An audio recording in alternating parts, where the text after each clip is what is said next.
Okay. Hello, ladies, gentlemen, and freaks of all ages. Welcome back to at this point, I guess, my third successful attempt at streaming. I hope any of you who are tuning in live are well this fine evening. Also, if you are there, please let me know how the sound quality is, if I come off as too loud, too soft, because apparently I cannot exit out of the game to adjust sound settings without screwing up Streamlabs Royal, so any input within the next few seconds would be much appreciated.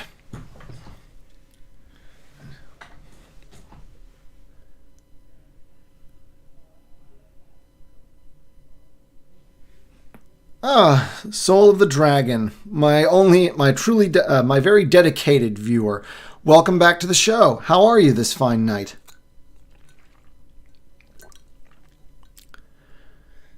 Got my little fleet of thermoses in front of me to make sure my throat doesn't dry out while I bore you all to death by talking about the oldest Star Wars comic ever made. Good. The sound is good. Thank you. The original 1977 comic run from no less than Marvel. Yes, back in the olden days. I think this is the Silver Age, I believe. I'm no comic expert. Perhaps someone more familiar can fill that one in. Okay.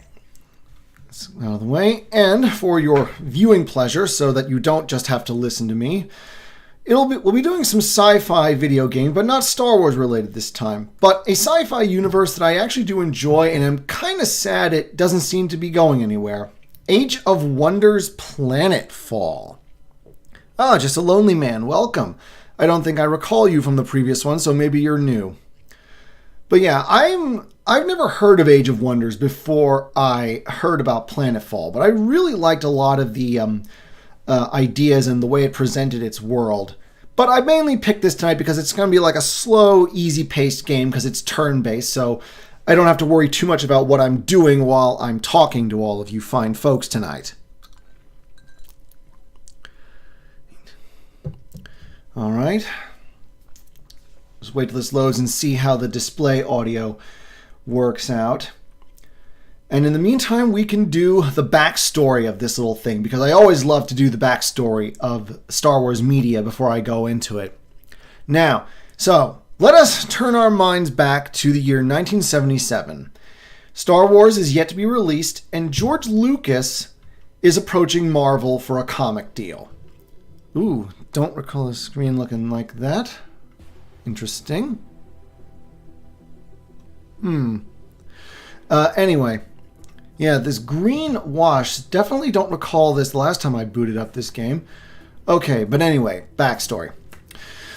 He wanted a comic tie-in for the film, George Lucas did. But the thing is, and this is confirmed by interviews by people like Jim Shooter, who worked at Marvel, no one really liked the idea. Because at the time, the idea of Star Wars, this sort of hokey, old-school space adventure, seemed very much unappealing and not the sort of thing that would sell well at Marvel. All the powers that be sort of thought like that. Even Stan Lee, who by this point was no longer editor-in-chief, he'd stepped aside at this point, but he still had a very prominent bit of influence, and he was leery of the idea. I don't know if anyone knows how to deal with this green thing, because I don't know why it's there. But anyway, the one person who was wholly confident in Star Wars, the comic, and the film for that matter, was a fellow by the name of Roy Thomas. Oh, good, the green is gone. So Roy Thomas, he had stepped into Stan's shoes as editor-in-chief at Marvel, and he seemed to be the only person who was in any way confident that Star Wars would work. Now, Roy Thomas, again, I'm not a comic aficionado. If I were, I could tell you a lot more about Thomas and his career and what he did for Marvel. But the big thing that I know of, apart from Star Wars, is that he brought in Conan the Barbarian to Marvel.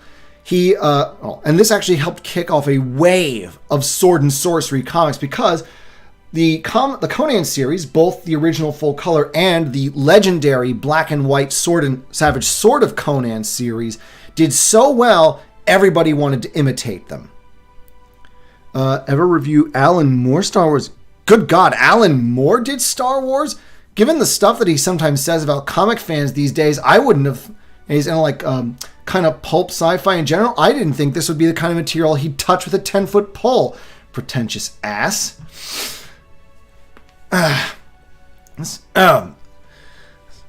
But who knows? If it looks good, I'll talk about it. But anyway, the main reason for the streams is that there's Star Wars media that I don't think are worth a proper should this be canon video, but stuff that are still worth talking about. And the old Marvel Star Wars comic is one of those.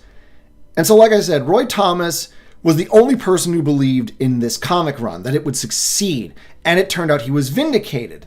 Because issues 1 and 2 came out before the film, and they did fairly well. But then the film came out before issue 3, and when that happened, Star Wars took off like a rocket, and comic issues were selling like hotcakes. I can imagine that, unless Mr. Thomas was a saint, I can imagine that him feeling pretty smug about himself. Looking at all the naysayers who said that this wouldn't work after the film's premiere. But yeah, as a result of this, Star Wars went on for over 100 issues, so obviously I'm not going to cover the whole thing in a single stream. One, because I'm not really a gamer, so I can't really occupy my butt in the seat for more than 2 hours, except with rare exceptions, I should say. Sorry. This is what happens when I do things unscripted, folks. So I'm sort of going to be doing this over the course of the month. Maybe every other day, every couple of days, I'll do a stream and we'll cover 2 or more of the mini arcs within the old Marvel comic series. So let's see now. Let me just get the settings in. Yeah, relax, because again, I'm not playing this like a serious gamer sort of thing. Okay. Oh, wait, actually, let me just look at the advanced setup. I do like that sort of thing. But anyway, so that was that. Thanks to Roy Thomas, Marvel made the very first Star Wars comic, and it did very well. And in fact, Jim Shooter said in an interview once that the success of the comic actually saved Marvel because it was going through some really, really bad financial situations in the late 70s. And so the success, the fact that it piggybacked off of Star Wars success meant that it sort of injected a much needed profit flow into the company. Actually, yeah. Well, let's let them pick. And so, also for those of you interested, if you want to really follow along personally, I have provided a link in the description to a online comic reading website. So if you like, we can go over this all together. Let's see. Now, we're going to skip the first 6 issues because those were just a comic adaptation of A New Hope. And we kind of already know that story, and I don't think anyone here is going to question A New Hope's right to be considered canon, are they? Let me just finish some setting up. Before I begin, anybody have any questions?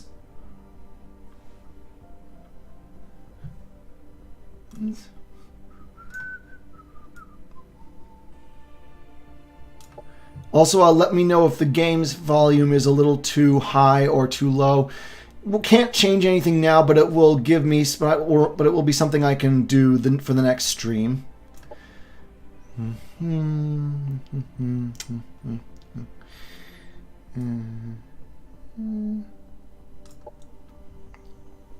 Okay. Select commander. Yeah. I'm thinking Vanguard this time. Start basic. This is Void Tech. Territories. Display number. Yeah. I will say this about Planetfall before I really get into the Star Wars stuff. they really did an interesting job with the races here. How, with like 2 exceptions, all the factions are basically just divergent strains of humanity.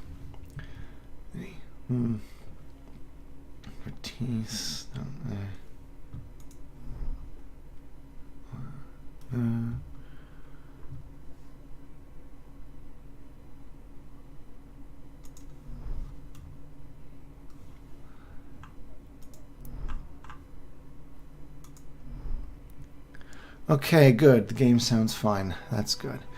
Let's go take this guy as our base and customize. Ooh, excuse me.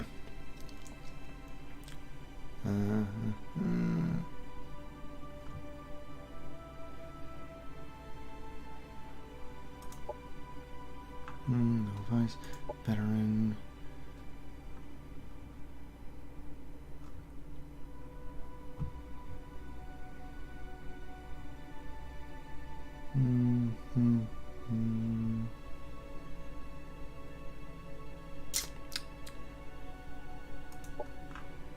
There we are. Military detachment. And this gives me points for an assault vehicle. Let's see.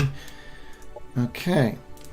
But yeah, so okay. While I'm still picking out, so anyone who wants to click on the link, I think it'll take you to the site and pick out Star Wars, Marvel Star Wars issue number 7, because that is where we begin. And we begin quite literally in the aftermath of A New Hope. So after the awards ceremony, after the Death Star has been destroyed. And we begin with Han Solo basically taking that reward money that he got and going his merry way. I'm not going to bother changing his appearance. If you recall, he still has that money that he owes Jabba. And he very much needs to pay it back, lest the Hutt keep his promise about putting that price on his head. Oh, Scott Silva, thank you and welcome. 7 views so far. So my best yet. Best out of only 3 streams. Okay. Adam McKinley. Fine. We'll go with that. Launch the game. Valor and strength to you, commander of the Vanguard Expeditionary Force. Funny thing, I can't hear the game properly without sticking in some headphones, and right now I'm not in the mood for that. But I can read. So okay. Han and Chewie are basically taking their reward money. They're wanting to head back and basically pay off Jabba so that they don't get killed. But of course, anyone who's seen Empire Strikes Back knows that even by then, about a year or so, I think, the Battle of Hoth is, a year or so after Yavin, Han still has that price on his head. So he clearly lost the money somehow. And wouldn't you know it, right after he leaves Yavin, almost right after he leaves Yavin, he gets nabbed by some space pirates. And yes, I am using a cheat code, because again, this is just a relaxing run. No, I do not care.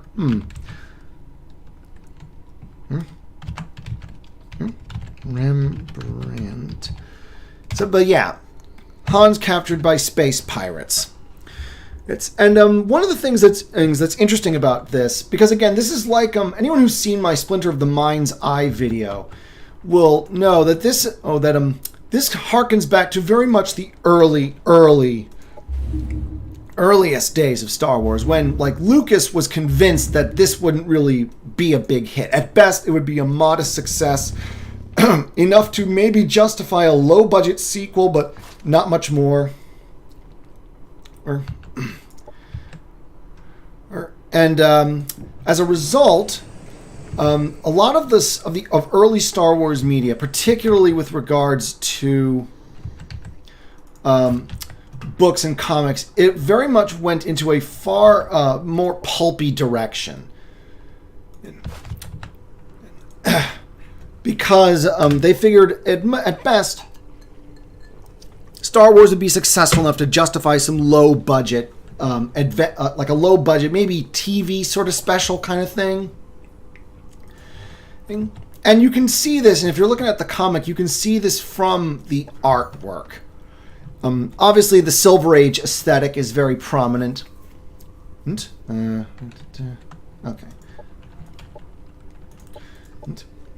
But also, if you look at some of the characters and some of the ship, apart from the film characters, like the ship designs and character designs, they very much harken back to the old school sci-fi comics, like Flash Gordon, which is apropos, given that had things gone differently, George Lucas would have made a Flash Gordon movie, because that was what he wanted all along.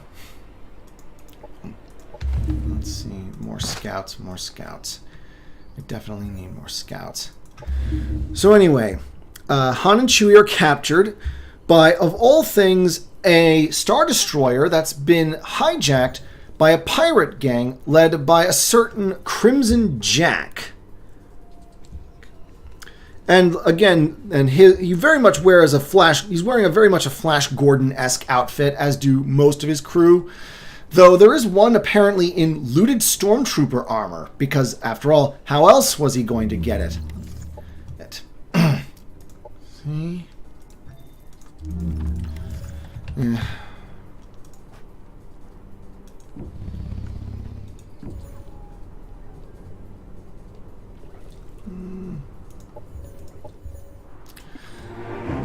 And so basically the pirates capture the Millennium Falcon, the whole tractor beam, and so forth. And as you might expect, they force Han and Chewie to basically give up the ghost, as it were. That oh so precious money that they were really hoping would square the debt with Jabba. But after all, it's the two of them against they don't give exact numbers, but at least dozens, if not maybe close to 100. And even though I very much believe in quality over quantity, sometimes, as I think it was Stalin who said it, quantity has a quality all of its own, alas.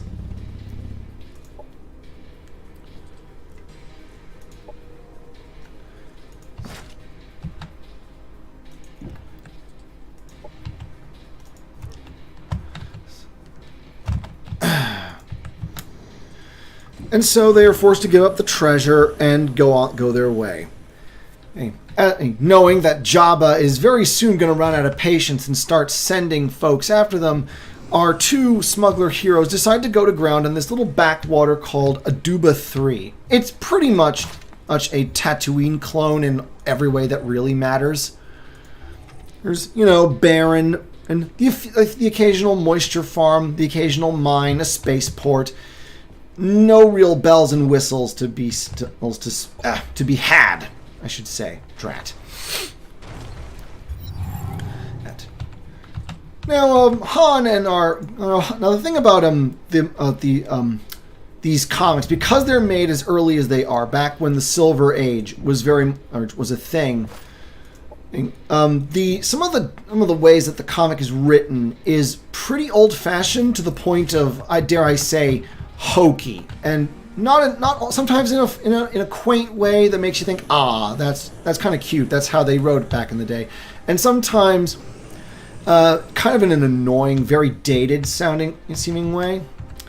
But regardless, that reminds me, I gotta talk about the guys who wrote this. The guys Roy Thomas, the editor and man who really pushed for this comic, he was the writer of this series. Though, of course, if you look at some of the pages, Stan Lee gets some billing, because, he's still kind of in charge in many ways. Mm-hmm.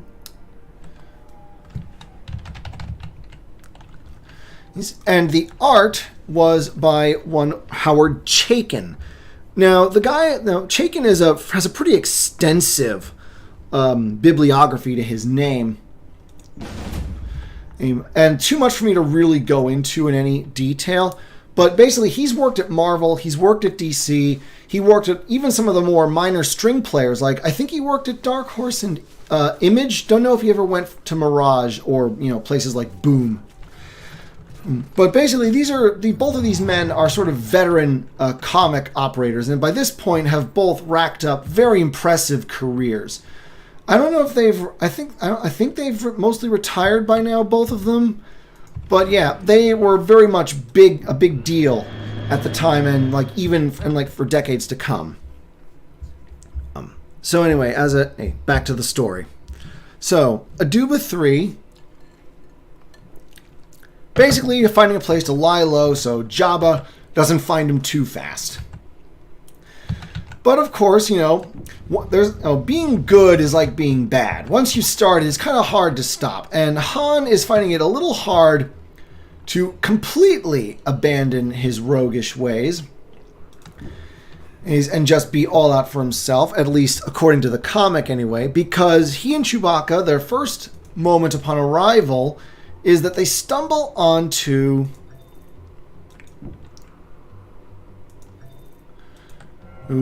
some priest being attacked by some of the locals.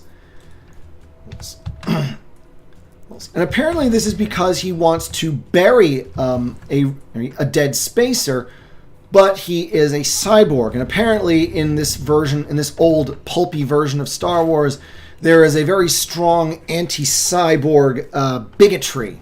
And so they find the locals I should say, find the idea of burying him, the cyborg, among their own is very offensive. Of course, when Han and Chewie intervene, well, it doesn't matter what the spacers think. I think when these guys decide to get involved, usually they're going to win whatever the fight is. And so basically they beat off the mob and basically agree to help the priest bury the cyborg in the same graveyard as all the others. Of course, the fact that apparently there is a local custom, very convenient, that says that for helping bury him, Han and Chewie get the right to whatever monies the cyborg had in his possession upon his death. And so Han literally says, "Borg, old buddy, you just bought yourself a last resting place." So there's that. There's another fight when the mob tries to ambush them because they don't give up that easy. And once again, they get their asses handed to them because our heroes are both pretty badass and, of course, plot armor. I mean, let's be frank, folks. In Star Wars, main characters very rarely do not have plot armor. I think the only ones off the top of my head that I can think of might be Galen Merrick from The Force Unleashed, and that was sort of a by design kind of thing. Oh yeah, his name escapes me, but the guy from Darth Maul's Shadowhunter, he dies at the end because Darth Maul kills him. That was for the benefit of tragedy. Oh darn. Out of reach. Give that a shot. So okay, the cyborg's buried. And so with that done, Han and Chewie decide to spend some credits and, help maybe salvage some reputation among the local scumbags by basically going to the local cantina and buying rounds of drinks for everybody. And apparently that does fairly well, because it's hard, apparently, for criminal types to resent a guy who's willing to buy you a free drink. But of course, if you're following along with the comic, you really you can tell that this was a 70s comics. The sort of the clothing styles and the artwork very, very very bright primary colors. Lots of pinks and searing greens and blues. But of course, it's a cantina scene, so there has to be a bar fight. So we're barely in the beginning of the second part, chapter 8, and we're already have 3 action scenes. But of course, again, Han and Chewie win easily because everybody's not drawing blasters just yet, and who on earth would bet against a Wookiee in terms of fisticuffs.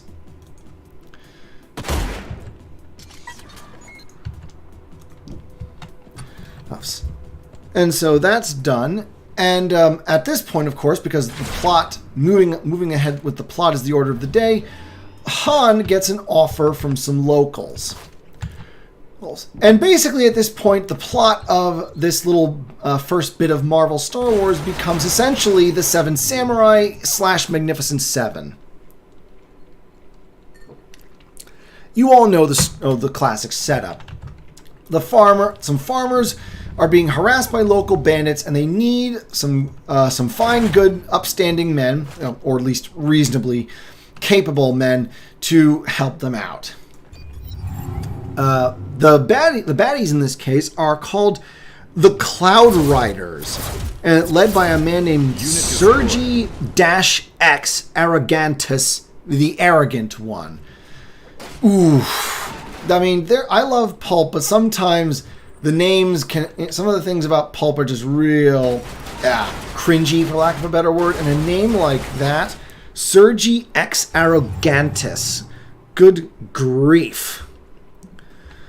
And the picture of him too, he looks, again, it's very, very Flash Gordon, very Buck Rogers.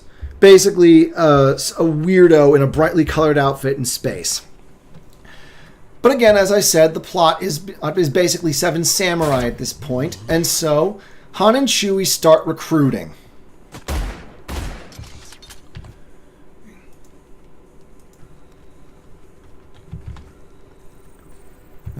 Where's the plane?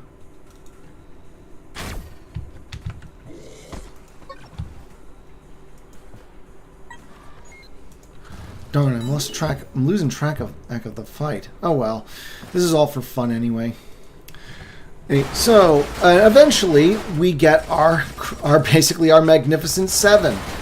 Well, technically Magnificent 8 if you count Han and Chewie.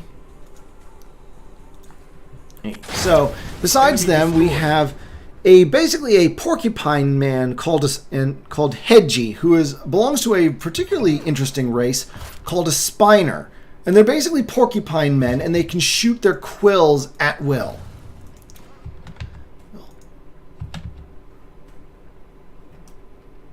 Oh, I did lose the gunship. Drat! Yeah, this is what I get for trying to do multiple things at once. Oh well.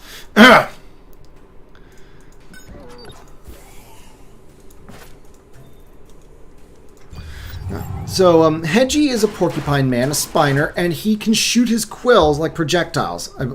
Hopefully, I just repeated myself. Oh, well.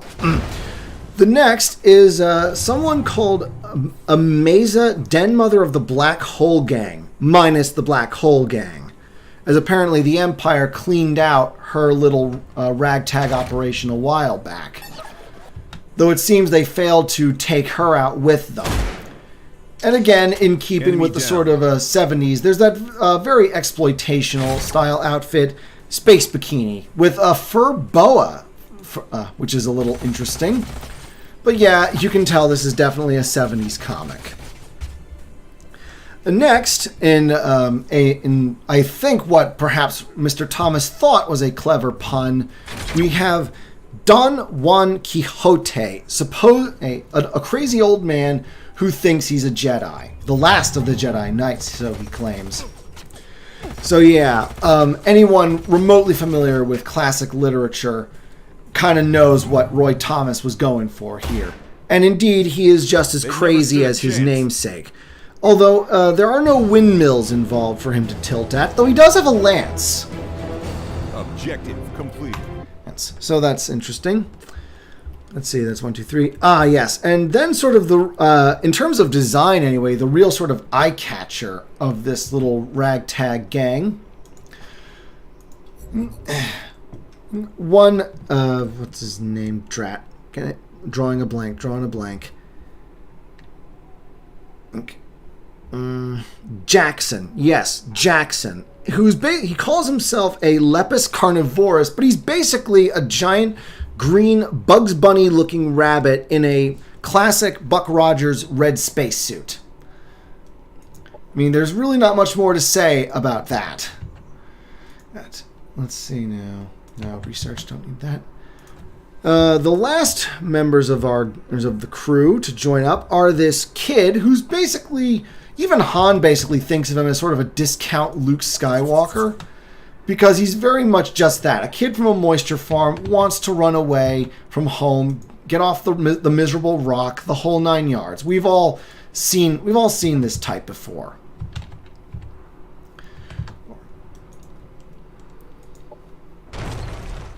Or he calls himself Jim, if you can. So you know, Aerith and Bob for all you people who read TV tropes. But he wants to call himself the Star Killer Kid, which is probably a reference to the old, to George Lucas's original script for the film, and of course, you know, a name that would eventually be used in the Force Unleashed series.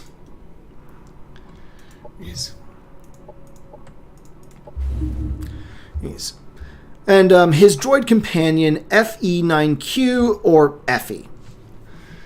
And there's really not much to say about Jim, except that he's basically a discount Luke Skywalker, and he's a lot more obnoxious than Luke. He's very much the stereotypical kid who thinks he's hot stuff, but really isn't. Speaking of Luke, the story then cuts back to Yavin 4 and the Rebel base. Or, you know, the soon-to-be former Rebel base, I should say, because now that, you know, by at some point Darth Vader is going to get back to the Empire because he survived Yavin. And it's only a matter of time before the Empire comes a-knocking and decides to destroy Yavin 4, and so the Rebels need to relocate fast. And Luke, who has by this point proven himself to be a very competent pilot, has decided that he's going to be the guy to go out and find that backup base for them. Leia's not too happy to see him go, because we're still in that awkward period where they might be setting up a romance between the two, and Lucas had not yet decided to make them siblings. So yeah, kind of awkward in hindsight in a half amusing, half creepy way.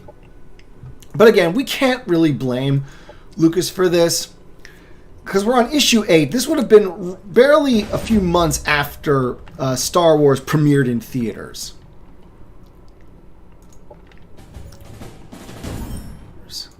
Ooh, that's nice. And so off Luke goes. And, you know, he thinks back on Ben Kenobi and Han. Already he misses his smuggler friend. And so as he leaves, we get back to Aduba 3 and Han's plan to head out and defend the moisture farmers with his, shall we say, Magnificent Seven homage, for lack of any better term.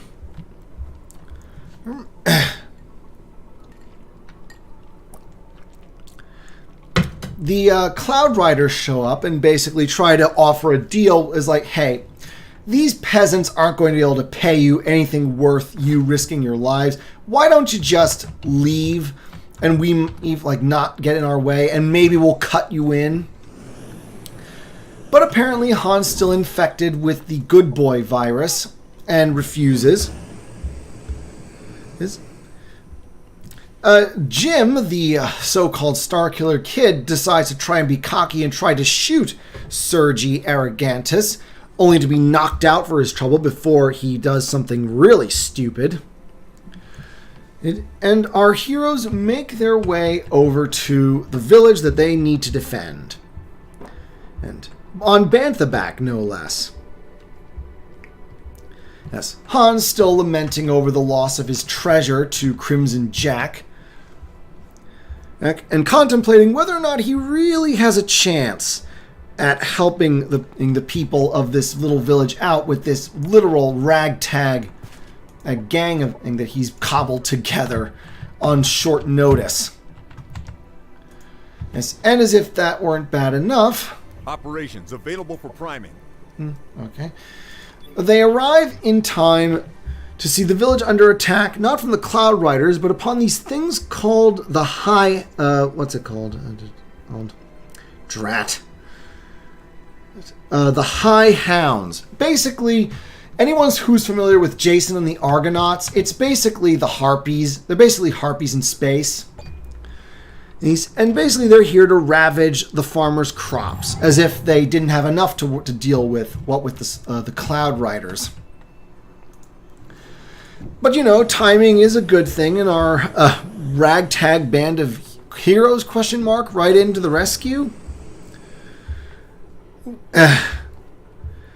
Han managed to save one of the local damsels. And so everybody begins to prepare for the incoming attack. Now that they've, proven their heroic credentials by saving one of their maidens, the villagers are very, very accommodating towards their guests.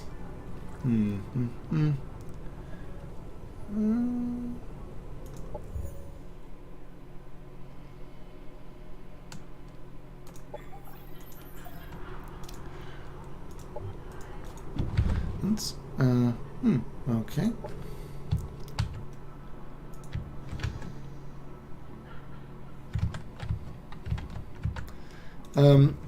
Okay, sorry.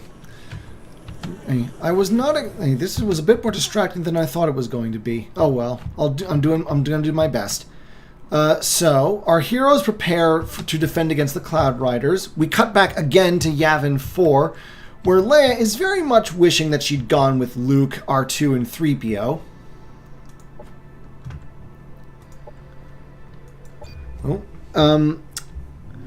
And of course, one of the people remarks, no, it's actually General Dodonna who says that, yes, you like this young man, Luke Skywalker, don't you, Highness? And she responds, as much as one with my responsibilities can afford to like anyone in these troubled times. Oh, interesting comment by William Burgle. Sergi Ex Arrogantis, a reference to comic artist Sergio Aragonés. Why Roy Thomas did this exactly, I haven't had the faintest idea. Oh, interesting. Well, I can respect a tribute. Even if, frankly, I think I would prefer, if I were in Mr. Sergio's shoes, I would prefer something better than a very, very dated and corny space villain. But hey, it is what it is. And so yeah, you can really see how at this point they really were still thinking about maybe getting Luke and Leia together in this very early period of Star Wars. And it really is sort of the interesting thing about pre-90s Star Wars, before Dark Empire and the Thrawn trilogy took off, and they decided, okay, and the people at Lucasfilm, decided, okay, we're actually going to really start focusing more on continuity and sort of establishing a sort of something that doesn't constantly contradict itself every now and again. And that's kind of one of the things that has made the stuff like this old Marvel Star Wars run technically non-canon even before Disney, because there's a lot of stuff in this that would be contradicted and superseded by later material. The more people coming in, great. The more the merrier. Give me a moment.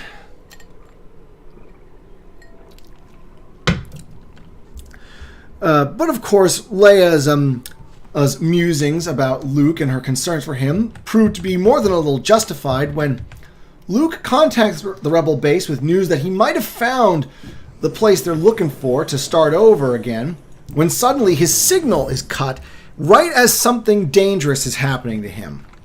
Alas, the rebels at Yavin 4 cannot retrieve the signal, and they dare not stay on the comm too long lest the Empire pick up on what's going on. And so Leia, never one to back away from danger, immediately decides to go out there and find out what's happened to Luke. So, back on, darn it, is it a Duba 3 or a Ruba 3? No, I think it's a Duba 3. Yeah, this is one of those names that's just kind of forgettable. So, yeah, I apologize, folks. Even with the comic right in front of me on the website, it's hard to keep track of things. So preparations are afoot to receive the Cloud Riders' attentions, shall we say, as they're planning not just to steal food, but also maybe take off some of their women folk, the farmers folk, for, shall we say, less than gentlemanly activities. Han is maybe thinking about that girl he saved, but at the moment he's more distracted by her grandfather, who's this crazy old man who claims that he has a way of saving the village that does not involve our heroes risking their lives. Some weird monster that he claims he has the power to summon. Han doesn't really have time to pay attention to the man's rantings, and soon enough he doesn't have time for much else either as the Cloud Riders show up. Huh, what's this? Argonis later did a Star Wars parody during the Dark Horse days. A Star Wars parody? I don't suppose you can bring up the name of that. That sounds interesting. Dang. So, the battle begins, and, because it wouldn't be a Seven Samurai homage without a few casualties, Jim the Star Killer Kid. God, what an obnoxious name that is. Yet another reason I did not like this guy from the start. His droid companion Effie gets destroyed in the opening volleys, and which is a little bit sad because even though I haven't had much time to go into it, Effie actually had a bit of a personality, very much a snarky complainer. Whenever, Jim would try to talk himself up, Effie would basically go "Oh, yes, you just keep telling yourself that, while I do all the real work for you." Ew. And, he resents the idea, and he, of course, is always very resentful when Jim refers to himself as Effie's master. But, Effie apparently is loyal enough to Jim that he sacrifices himself to take a blaster bolt for the kid. Hope the snot actually appreciates it. But at this point, as the fighting goes on, the crazy shaman actually tries to perform his weird little summoning ritual, and wouldn't you know it, the crazy old man wasn't so crazy after all, as it unleashes this giant lizard monster. And he's basically he's sort of like a space Godzilla, for lack of any better term. And I will admit, it's pretty the art is pretty impressive. You can tell why Howard Chaykin became something of a comic legend. And his pen work is great. And let's see, the colorist. Yes, the F. Mooley. Don't recognize the name, but then again, it doesn't say much. But yeah, I do like his choice of colors. I am a big fan of vibrant color palettes. And while sometimes it does come off as hokey, especially in older material like this, I do wish there was more of it in sci-fi today, not just in comics. It's one of the reasons why my own comic, Babylon Rocker, is very heavily influenced by this kind of aesthetic, because I want that. I'm so tired of bland, either sterile whites or just grungy browns and grays. I would like some more color in my sci-fi, please.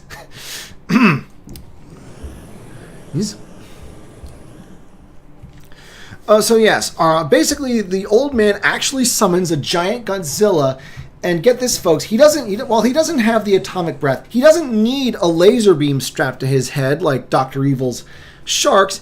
He basically he already can shoot a laser beam out of his forehead, this monster. So if Dr. Evil were present, he'd probably faint from ecstasy. Let's see now. And so basically he ends up the monster takes out most of the Cloud Riders, because apparently the old man is actually able to control the monster. So yeah, kids, the crazy old man, next time you meet a crazy old man, maybe he's not as crazy as he seems. Be warned, he might have an ultra badass Godzilla familiar. Anyway, Sergi Arrogantus gets killed. He literally tries to take out the old man by basically flying into him to shoot him down. And just before he gets there, the Godzilla monster just steps on him. He ends up killing the old man too, because, you know, a monster that big is not exactly going to be very discriminating when it comes to targets. But unfortunately, with the old man dead, now there is no one to control the monster, and it just goes on a rampage. Fun times had by all. Well, everybody's basically just scrambling to survive, even as their blaster shots have almost no effect. And at this point, we sort of cut back to Leia trying to find where Luke was. His last. She's basically heading to his last position. Briefly cuts back to that, and then we cut back to the battle where Mr. Don Juan Quixote is actually basically living up to his namesake, in the sense that he's crazy enough to think that he and his lightsaber. He has no Force talent, but he does have a real lightsaber. He thinks that he can take the monster himself. Basically, he's going to slay the dragon. Let me just set up a bit. Crazily enough, though, because apparently the surprises are not yet done for the day, it actually seems to be working. Because as Quixote approaches the monster, it backs away from him like it's scared of him or something. And so, of course, this just fuels Quixote's madness, as he's really confident that he can just walk up to the thing and just cut it down.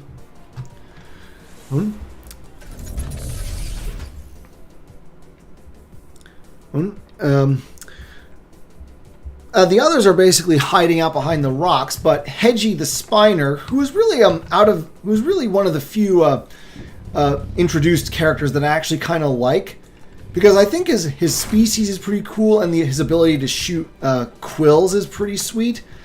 Alas, his species, he's really the only one of his kind that appears in all of Star Wars. The Spiners are never really mentioned, except maybe in like the occasional oblique reference. And while the others are hiding, Hedgie the Spiner tries to intervene to help the crazy old man before he gets stepped on. Or maybe the bad guy or the giant monster tries to shoot him or something. Unfortunately, his quills only serve to anger the behemoth, and it just kills him with a laser bolt from its forehead.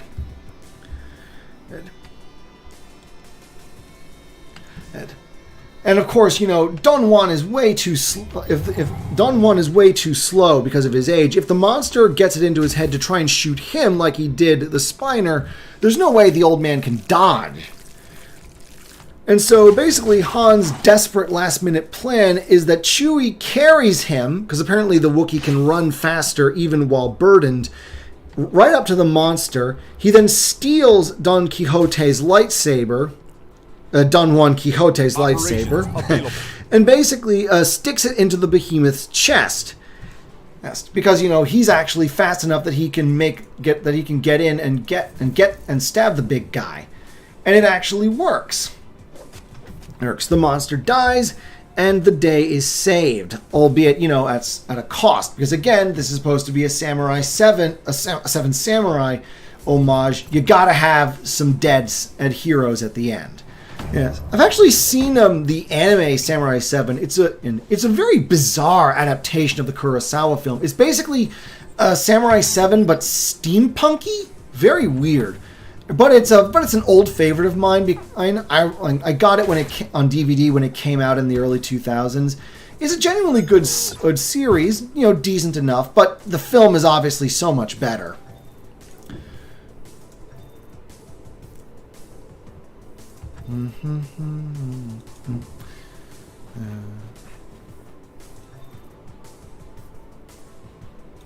There we go. This way I don't hit anybody. So the day is saved. The villagers are ever so grateful to our band of heroes. And it turns out that girl Han saved and might have been sweet on before had a bit of a crush on Jim the Starkiller kid. and only he was kind of a brat, but now that he's proven himself under fire, she's very much wanting to date him, if only so that he will stay home.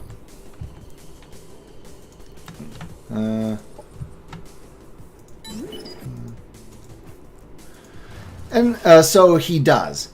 And that pretty much ends the first arc of sorts of Marvel's Star Wars.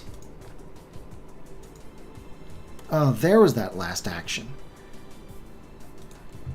There we are. Enemy neutralized. So it's pretty... So, like, the first story arc is a pretty bog standard sort of thing. Nothing too spectacular. And it very much does put me in mind of the same kind of quality as, say... yes. Of Splinter of the Mind's Eye.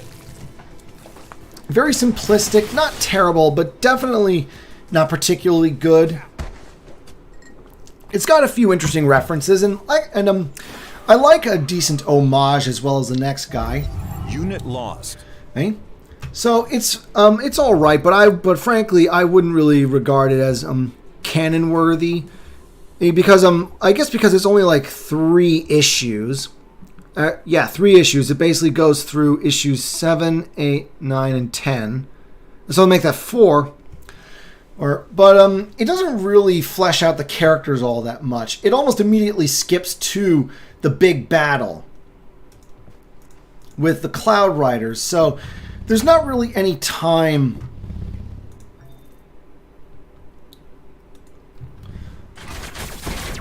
Enemy destroyed. to get to know anybody. And They've never stood a they're chance. Hedgie the Spiner is fairly noble. Jax the Rabbit Man has Amaza have a bit of an attitude to them. Jim's obnoxious.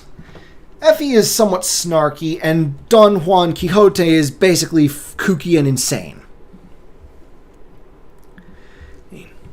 And it doesn't help that pretty much throughout this whole comic, you have sort of a narration, and it's written in this very melodramatic, I'm guessing old school comic way, where they really have to like amp up the oh no, calamity is about to strike our heroes sort of thing, and it really doesn't appeal all that much to me, unfortunately.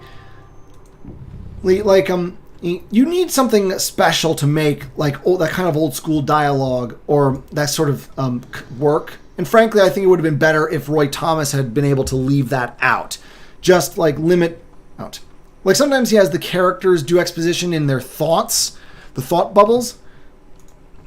But other times, he's just giving a narration for background events. And frankly, I think the narration would have been better without the narration. I kind of could have done without the narration.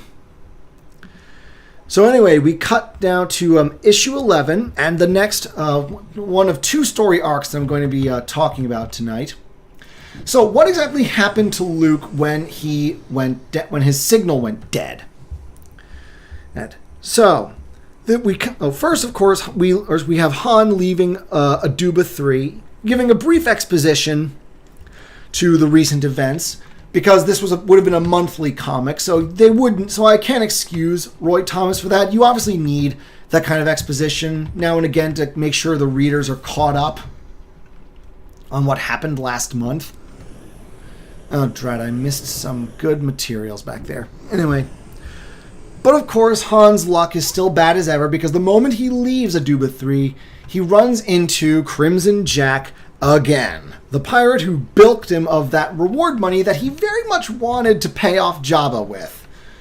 Ugh. Operations available for priming. Some guys just cannot catch a break.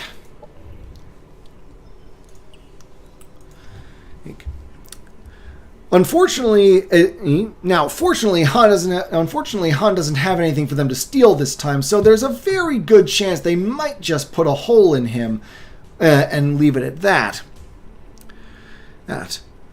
In fact, the only reason that he was spared after Crimson Jack took his treasure the first time was basically Jack figured that maybe if I run into you again, you'll have something for me again. And it'd be nice to rob you a second time.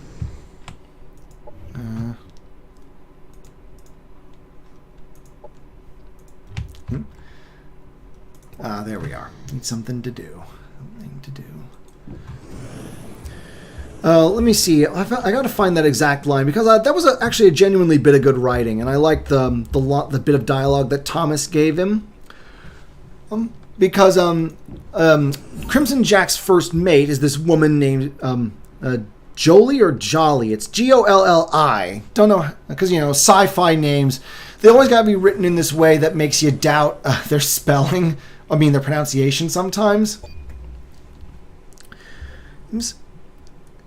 And so basically after Han and Chewie were forced to hand over everything they had, Jolie asked for permission to blast the Solo and Chewie. And Crimson Jack says, here we go. Jolie, easy to tell me you're new at this piracy game. One day soon, we may again encounter Mr. Solo and his furry friend when they have another interesting cargo. That would hardly be true if we eliminate them, will it? Yeah, occasionally you do get a bit of decent dialogue in this series. But of course, as we've established, this time Han doesn't have anything for Jack to steal. Oh. And so not exactly a good position to be in. There we go. Ooh. Armor upgrades. Repair rig. There we go. But of course, as if the situation couldn't get worse, it turns out the Millennium Falcon isn't the only thing that's been captured by our less than reputable Mr. Jack and his crew. They've also managed to they caught Princess Leia while she was off looking for Luke. So now the situation is more than a little desperate. Because Jack is figuring that he can use Leia to squeeze the rebels for a ransom. And let me see. Oh, and since Han and Chewie this time don't have anything worth stealing, he figures that, well, I can still get some use out of the Corellian and his Wookiee friend by having my crew set their blasters on very low power and basically slowly fry the pair of them to death as a way to intimidate Leia into telling me where the rebel base is so that I can make my ransom demand. And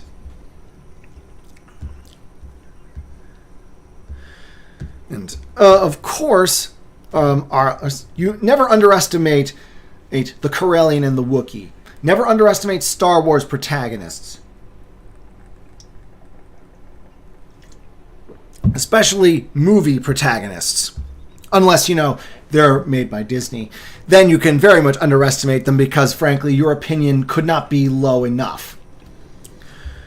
But anyway, Han and Chewie managed to kick a little bit of ass and grab some guns, but they're still outnumbered. Luckily, Han doesn't need to fight Jack. It does buy him enough time to make him a deal.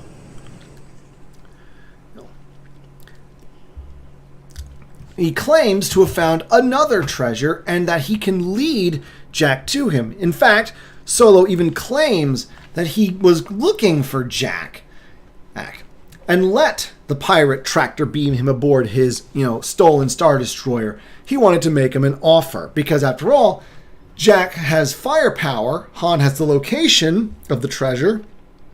Jack has the firepower to take it. They can make a deal. Split 50-50. Jack provides the muscle to take the treasure. Han provides the coordinates that will lead them to the treasure.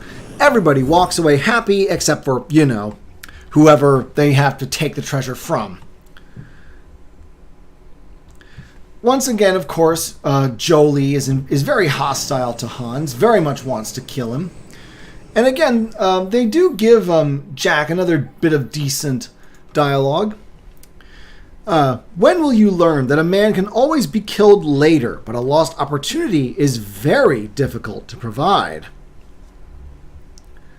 Oh no, an opportunity is very difficult to revive. That's the word. There we go. That's still a great line. Maybe I ought to use that in a book of mine at some point. We'll see.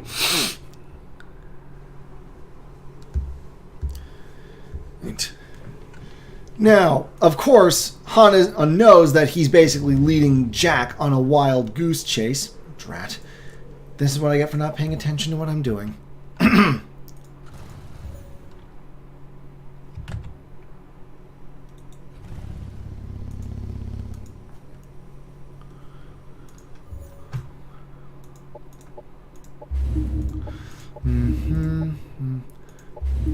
Oh, wait.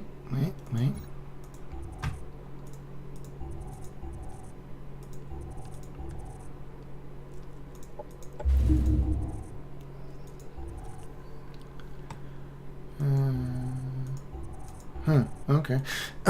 Anyway, so basically Han spins for Jack this little song and dance.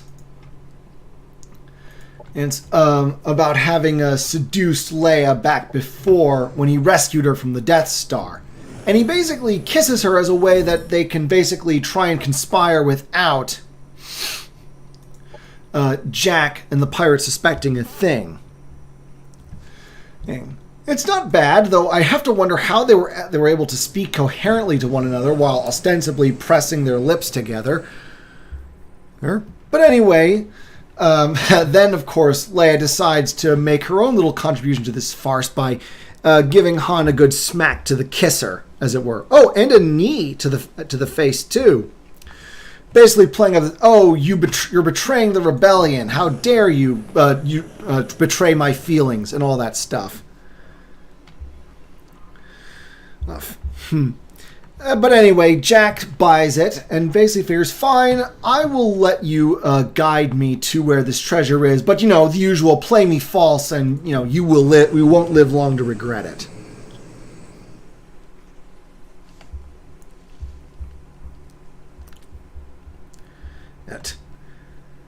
Leia, of course, is hauled off to a cell. Jolie does the usual pirate thug threatening thing. And Leia then, however, says something that unintentionally starts to plant a very unusual thought in the pirate's head.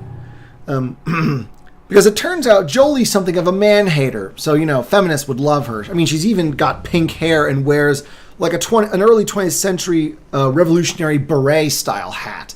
A lot of particularly militant leftist groups wore stuff like this. Because, back then they actually had a bit of fashion sense, for lack of any better word. But, activists in general usually don't look all that great. Doesn't matter what side of the aisle they're from. All right, that was nice. Completed. Oh yeah, so what does Leia say? There are good men, Jolie. A pirate vessel may not be the best place to find them. Certainly I've had my problems with Mr. Solo, but he does kiss well. And apparently that just starts getting some really not so piratey thoughts running around in Jolie's head. So basically it's sort of the trite, oh, this is the woman hater who's never known a real man before. People today would call that sexist. Me, I just call it kind of not well done. Because, you can make that sort of thing work because I don't believe in bad tropes, just badly used ones. But, again, these stories are very short and they don't usually have that much to them. So there isn't much time for the necessary character development that could make this sort of thing work.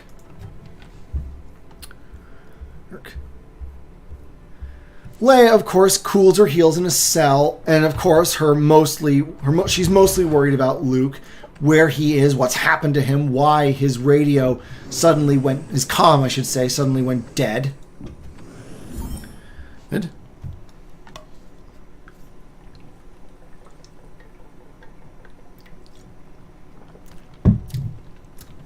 Meanwhile, Han and Chewie are guiding Crimson Jack to a place called the Drexel System. Because apparently Leia was able to basically tell Luke's last known location to Han back when they were kissing. And so basically that's where they're going to go. Though Han doesn't yet know, Han doesn't yet know what's happened to Luke either. But he does know the Drexel system. What he doesn't tell Mr. Jack, though, is that the Drexel system has a very bad reputation among smugglers. A place to be avoided, if at all possible. But of course, no need to let the pirates know that. Darn it, gotta keep wetting the whistle. This is why I brought all these thermoses. Okay, so basically Jack is still, leery of a trick. And so he basically agrees to let Han guide them to the Drexel system. But he wants Chewbacca to be the one to enter the coordinates to take the coordinates from the Millennium Falcon's nav computer and upload it to Jack's Star Destroyer. Because, again, he doesn't trust Han, and he basically thinks that a Wookiee like Chewie is more muscle than brain and won't be all that clever about trying to pull a fast one on him, so long as he's under guard. All right. So then, in all this, what has happened to our good Mr. Luke Skywalker?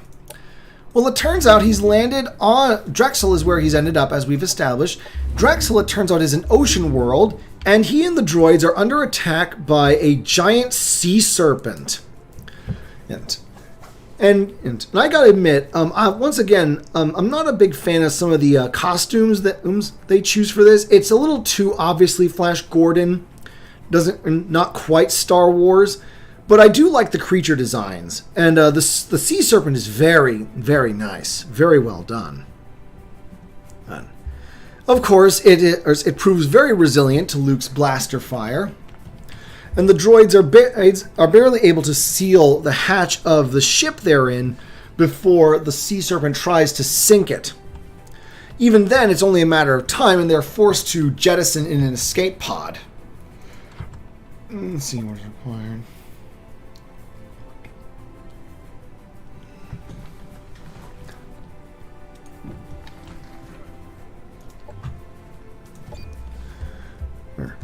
However, as they bob away in the escape pod, they notice a strange man approaches the sea serpent on another sea serpent, and apparently seems to be able to command them. And both beasts, I should say. Of course, the musings on what exactly this could mean for our heroes is interrupted by the arrival of a bunch of skimmer craft. Basically, land speeders, but for water. Though, frankly, I have to wonder how that might be different. My knowledge of Star Wars universe lore more pertains to specific events and alien races, not so much technology. Can anyone perhaps answer if there is a significant difference between a land speeder and a water speeder, or are the names just interchangeable? Oh. So anyway, the skimmers arrive, and they basically start shooting at the sea serpent. So clearly, there's more than one faction on this world. The strange, and apparently one of the skimmer guys calls the man controlling the two sea serpents a dragon lord. And eventually, the serpents escape, having destroyed two of the skimmers.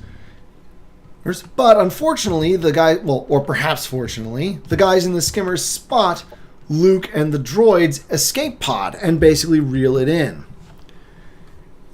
There is a bit of interesting bit of foreshadowing here that Thomas does do with the writing. And unlike with exposition, he does this more naturally through dialogue. He basically has the pirates worrying about these guys, they're basically pirates, I'm going to call them that, worrying about what their boss is going to do to them because they lost two skimmers. Kind of implying that machines are a precious resource. But then when they spot the droids, they figure, oh, this will more than make up. With all the spare parts we can scrap from them, this will more than make up for the lost skimmers. Which kind of tells you that this is a very low-tech world. and functioning tech is a very valuable commodity.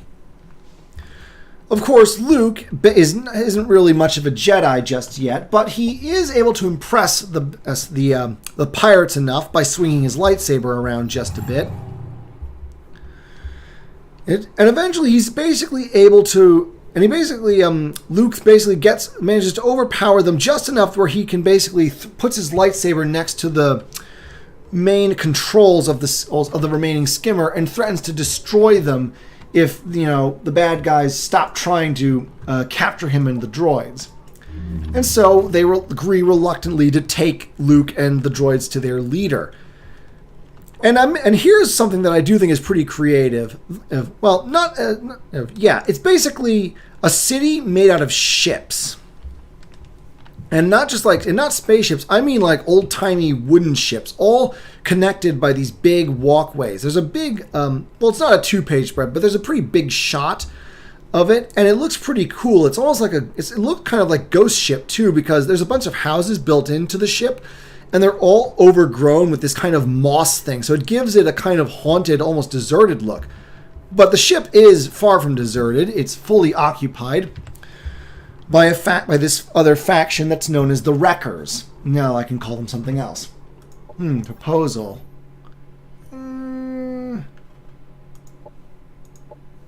Add non-aggression pact.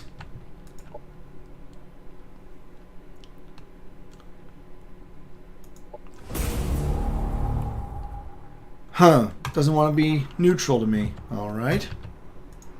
Interesting choice. Operations available for priming.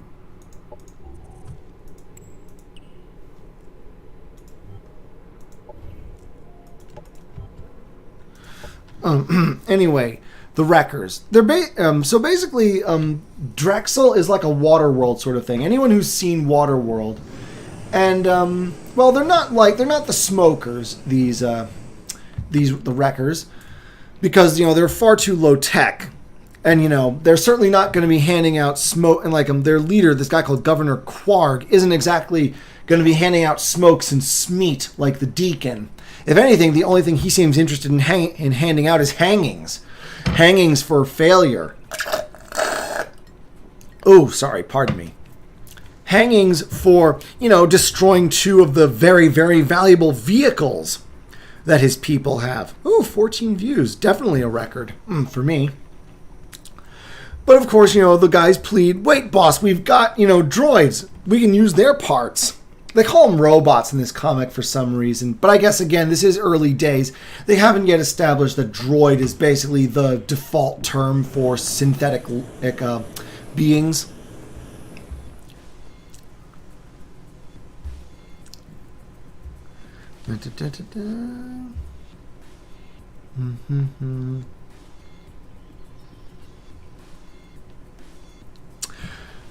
Luke is once again, whips out the lightsaber, basically threatens, you try and harm my good friends, the droids, you will answer to me. And of course, the Jedi have been extinct for so long, the Wreckers don't really have any idea of knowing that Luke is at best a novice at this particular trade. His attempt to intimidate works just enough that Quarg is willing to basically hear Luke out, for lack of any better term. Demand.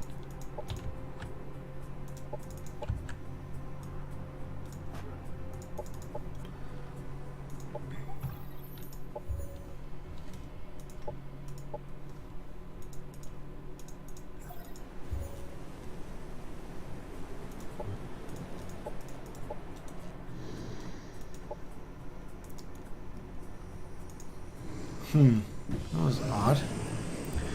Okay, so anyway, Quarg pulls in Luke to basically have a talk, see how things are going to stand between the two of them.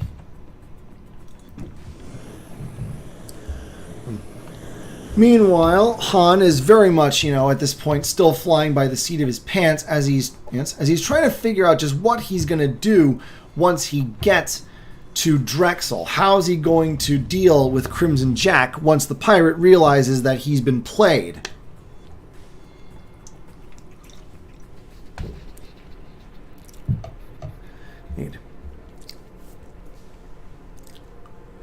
Eight. Meanwhile, Jack decides to explain to Han how exactly he got his Imperial Star Destroyer. Apparently, it was badly crippled in a fight with the rebels. And it was too badly damaged to put up a resistance even against a bunch of small-time pirates like Jack. Not just yet.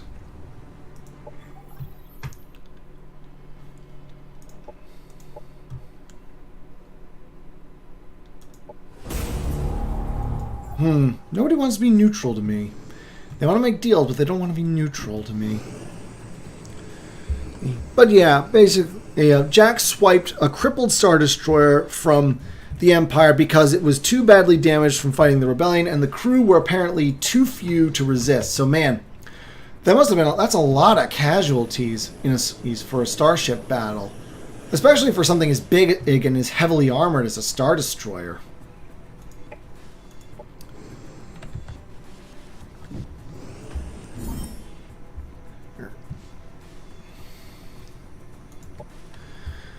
Certainly it's made him a lot more powerful than most pirates, but, the backstory gets interrupted because apparently there's a bunch of shooting downstairs.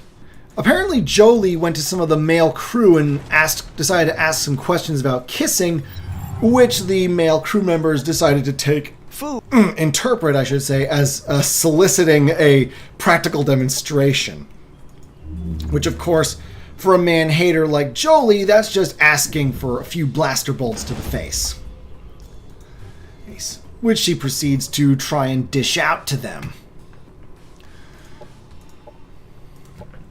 And of course, Crimson Jack and Han arrive to basically ask what the hell's going on. Jolie's temper and her, I guess, latent tsundere emotions, for lack of any better term, so I have to use an anime reference here, are still pretty running high, so she basically smacks Han for lack of anything better to do. And once again, we get a bit of decent dialogue from Jack. For whatever reason, Thomas seems to give him some of the good lines in this story. First, the princess lays into you, and now Jolie. What is this power you have over women, Mr. Solo? I don't know, but I hope I lose it soon. So anyway, Chewie transfers the navigation data. Archie Goodwin? The writing credits at the beginning of each issue all say Roy Thomas, so I don't know about Archie Goodwin. Hang on. At some point, yeah, it does sort of transition over to Archie Goodwin. Let me check that. I'm gonna have to pause leave the game on pause for a bit. When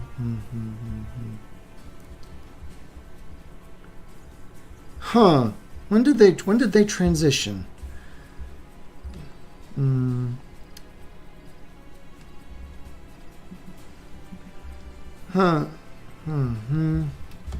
Darn it. Let's see now.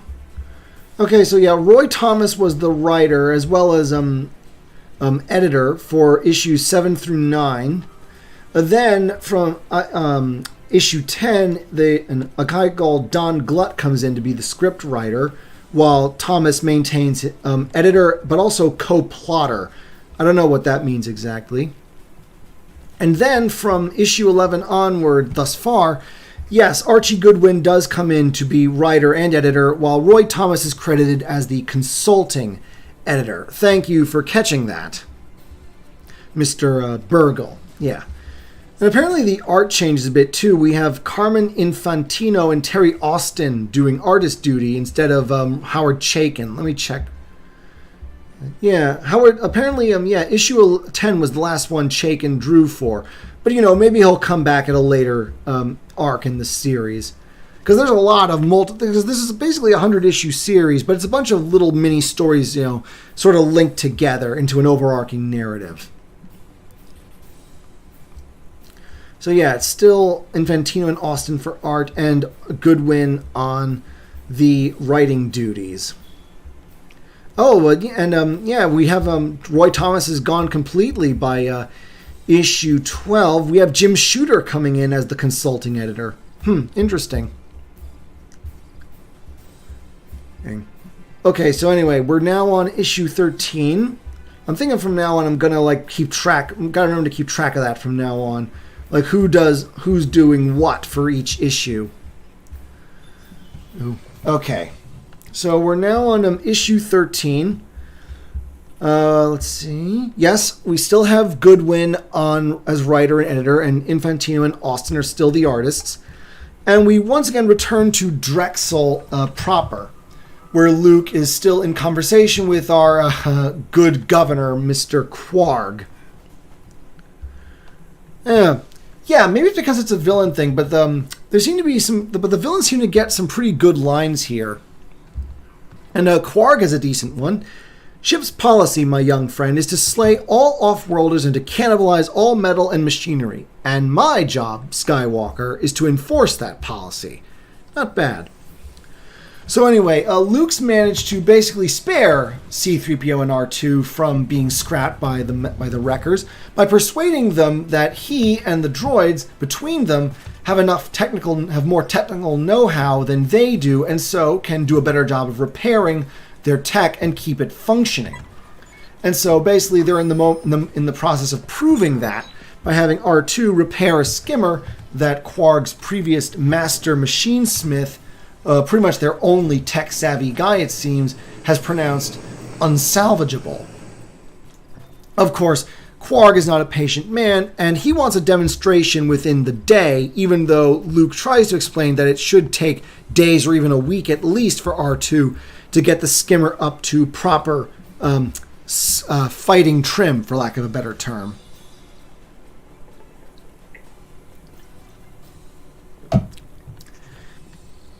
I will admit, this is a pretty. As much as this is a little too hokey and the plot is way too rushed and simplistic to be really particularly good. I do in this particular arc, the Drexel arc, I'll call it. I do like some of the world building that they go into with the Dragon Lords and the Wreckers, the two factions that are sort of contesting for control of the world. But we're not there yet. It's a little too soon to get into that. But anyway, Quarg, this very pudgy, odious little man, wearing what looks like a kind of what's supposed to be reminiscent of a World War II. Well, no, maybe it's like a Vietnam War era army helmet, because I remember like seeing pictures of Vietnam soldiers with these weird crisscrossing looking things over it. But they didn't have it in World War II. But anyway, at last, what repairs Quarg allows them to do, given their time constraint, the droids complete, and Luke is basically sent out to prove that he can keep the ships in better shape than Quarg's current machinesmith. Otherwise, he'll be hanged, and the droids will be used for spare parts. Unfortunately for Luke, the machinesmith has stowed away aboard the skimmer and tries to kill him because, if Luke succeeds, that's pretty much him out of a job, and for all he knows, Quarg might decide to kill him for it as, useless. At the very least, he'll be, busted back down to be just a regular Joe Schmo among Quarg's subordinates. And he would very much not lose his, privileged position as the guy in charge of the tech.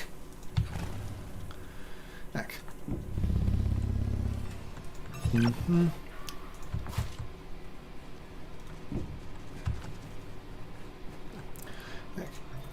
Of course, Luke is the hero. He manages to just overpower the machinesmith enough he doesn't quite overpower him. He basically sends the skimmer to crash sort of into the waves just short of the target and send the machinesmith flying.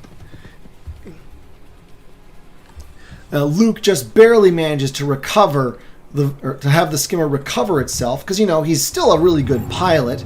And apparently, functionally, a sea skimmer is not too different from the land speeder that he had back home. And he manages to prove that the skimmer functions and, that its weapons work by destroying the target. So that's that. At the very least, he and the droids are spared whatever terrible fate Quark might otherwise have meted out to them. He even gives the droids an oil bath, albeit in fish oil, because again, they don't have access to anything better, shall we say?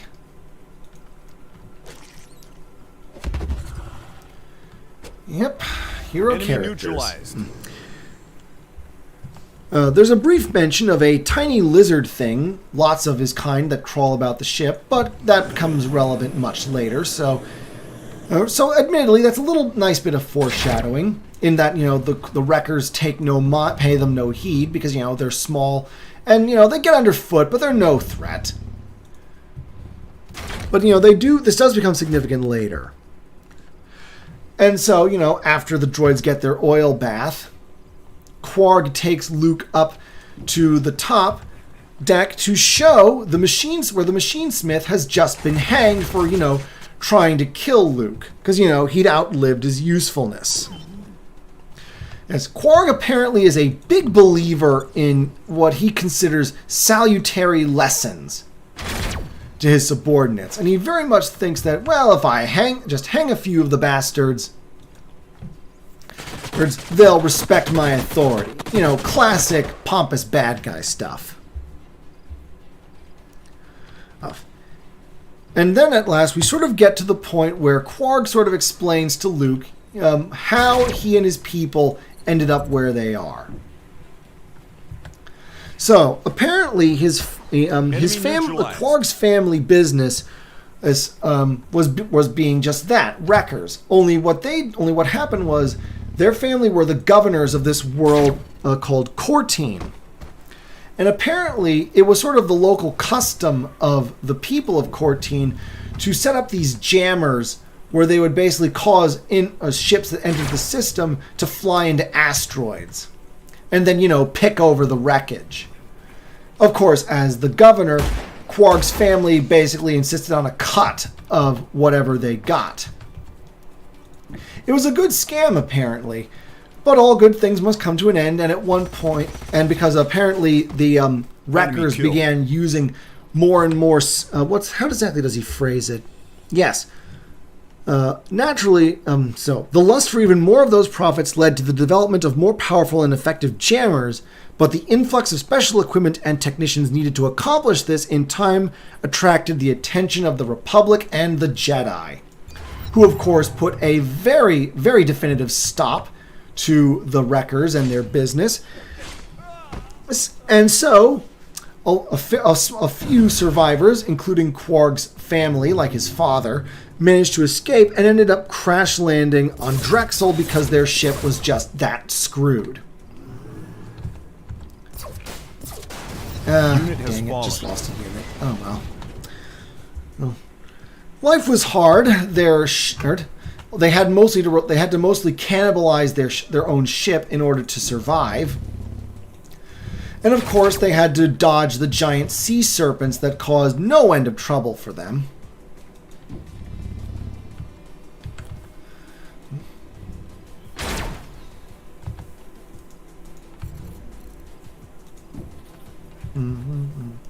See. Yes, I can get right behind them. So over time, the wreckers basically set up their little establishment, including their big, not quite ghost ship city, from which they tried to make a living, or at least a way to survive on this thrice damned ocean world of theirs that they were now forced to call home. However, at one point there was a falling out.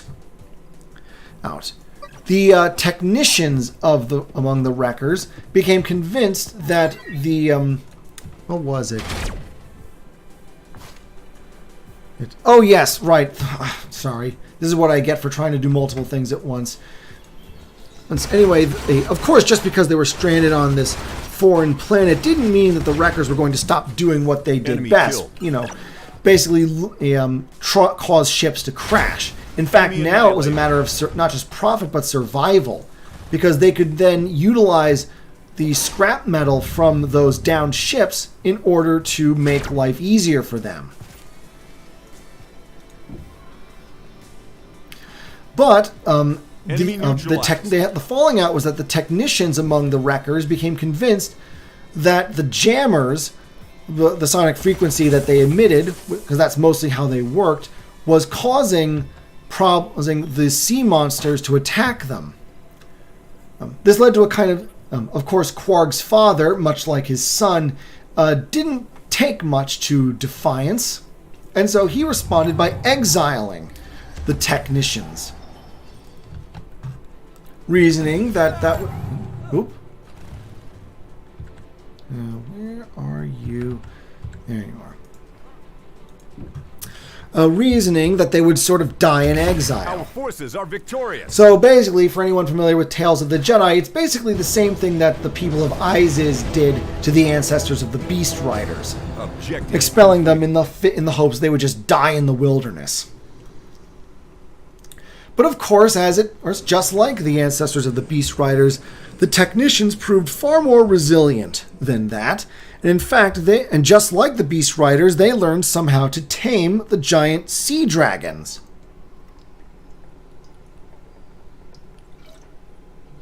And thus they became the enemy faction of the Wreckers, the Dragon Lords.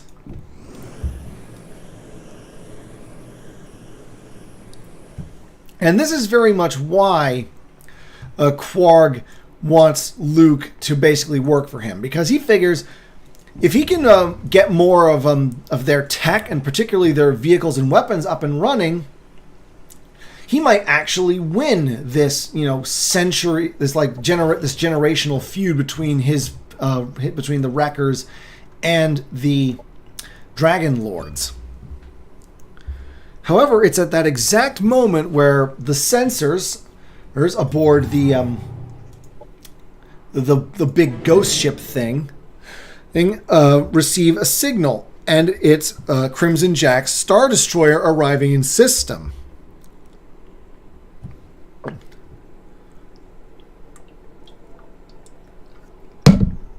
Oh, sorry. Naturally, all Quarg can see is just a massive hunk of metal that he can also, turn into parts for his faction. Some of his subordinates, though, are worried because the Star Destroyer is huge and it might be too big for their jammers to handle. But of course, Quarg is not the kind of man to take criticism or contravening suggestions, and so he just orders them to fire up the jammer and basically try and bring the Star Destroyer down. Speaking of Crimson Jack and our good Mr. Solo, back aboard the Star Destroyer, things are getting tense as Jack is increasingly suspicious that Solo is basically setting him up somehow. Which, of course, he's right. But, of course, the longer that Han can keep the pirate not thinking about just shooting him on the spot, the better. We, of course, we are reminded of Jolie's kind of hackneyed tsundere subplot, where as she's taking Leia up to the bridge, Leia points out to her, have you ever considered the fact that sometimes when we seem to hate someone, it's to hide the fact that we're really attracted to them? Which again, in hindsight, is pretty rich, given that that's kind of how she acts towards Han when she starts to get the, shall we say, the hots for our good Corellian smuggler. Because, and really her arc in The Empire Strikes Back is basically her just learning to be honest with her feelings. Like that, for her, the culmination is when she finally tells Han that she loves him right before he goes into the carbon freeze. Of course, everything gets interrupted when they come into range of the Wreckers and their jammer.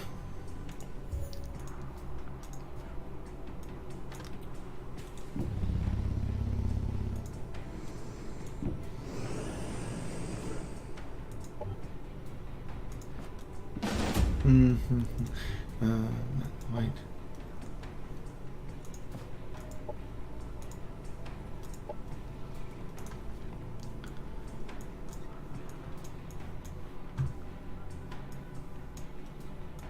Operations available for priming.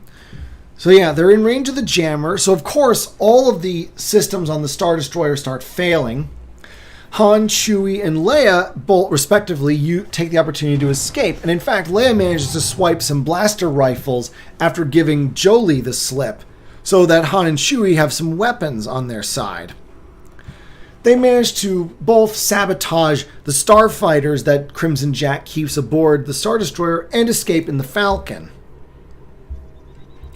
And of course, they head immediately towards Drexel because, the whole point is to rescue Luke from whatever sort of trouble he's managed to get himself into. Back on the surface, meanwhile, well, the situation is getting pretty dicey because even though the jammer has managed to only partially knock out the Star Destroyer systems because the ship is just too damn big. And in fact, the few remaining technicians that Quark has warn him that they risk destroying the jammer because it'll overload. But of course, Quark is determined to get that Star Destroyer and all of the metal and tech on board. And so he orders them to crank it up to maximum. And apparently, it's at that exact moment that the Dragon Lords arrive in their entirety. So it's literally a battle stations for everybody. And Luke is press-ganged into fighting alongside the Wreckers. Of course, under threat that he will be killed and the droid scrapped if he doesn't.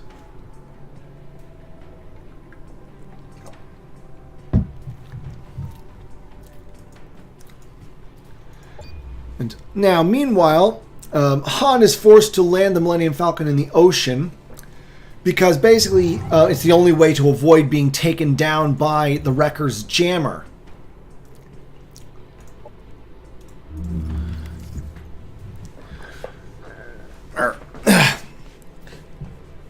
Unfortunately, of course, they land right in the middle of the fighting, and one of Quark's skimmers heads right for them. So, of course, Luke shoots it down because, they're his friends. He's not about to let them die.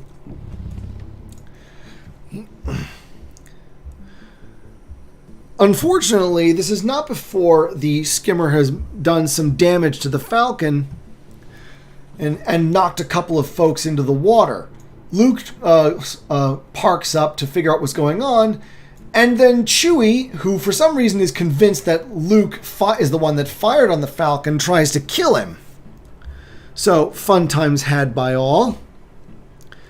Well, and so Luke awakens to find him, the droids, and a still angry and vengeful Chewbacca in one of Quark's prison cells, as apparently they were recovered from the water, and Quark is very much wanting to hang Luke for his treachery. Because, he did fire on his own side, quote-unquote.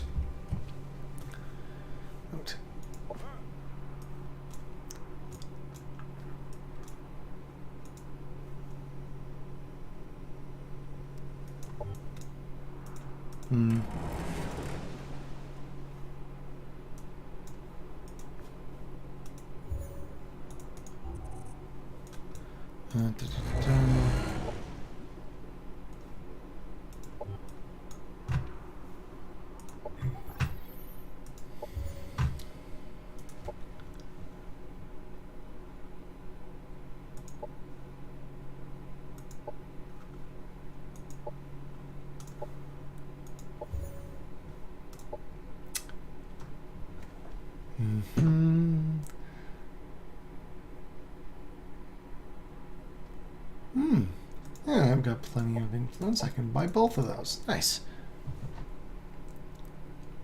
Ooh.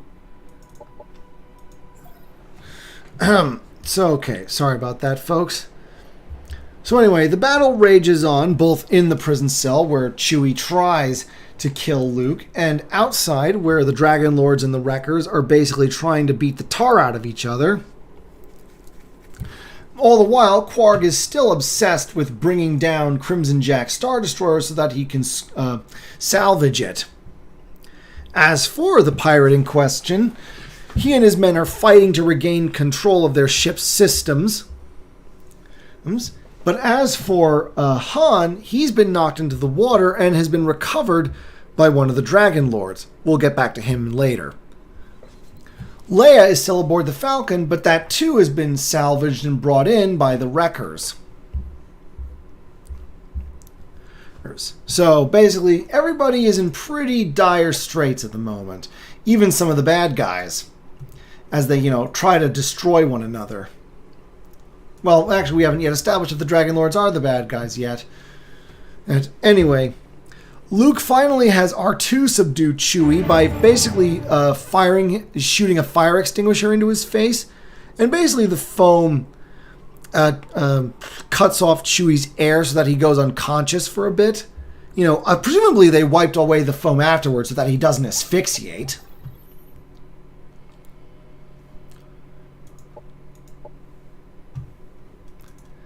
Dang it, I would like an alliance, damn it.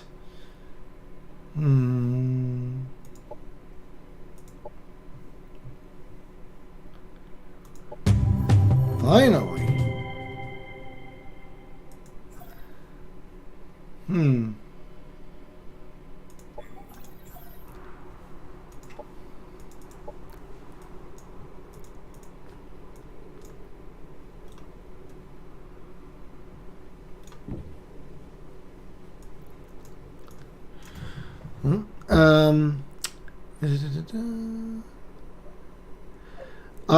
But yeah, so Leia's been captured, and now Quarg has yet another bargaining chip to use against Luke.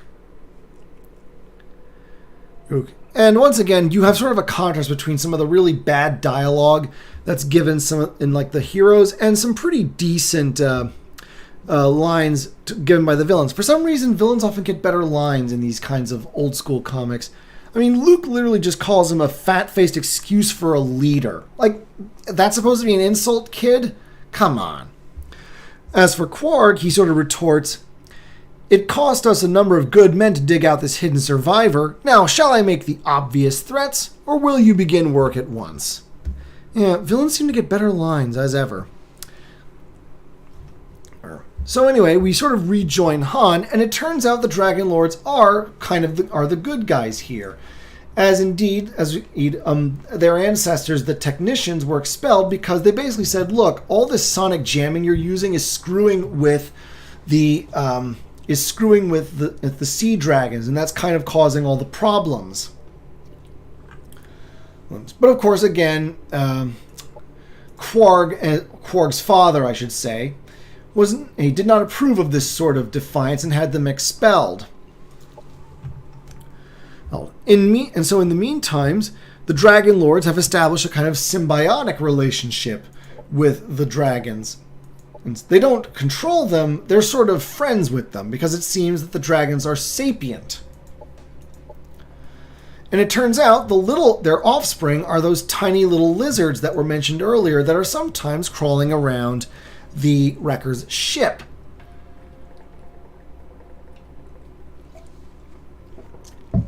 They're just as intelligent as their parents, and so they function as spies because, of course, the Wreckers pay them no mind, thinking them that they're just a bunch of dumb little animals.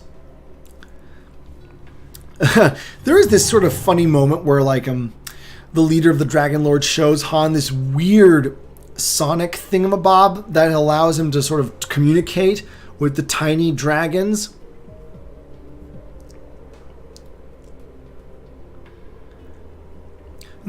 So he reports that what's happened. So the little lizard was on the ship, and he reports what's happened to Luke and Leia.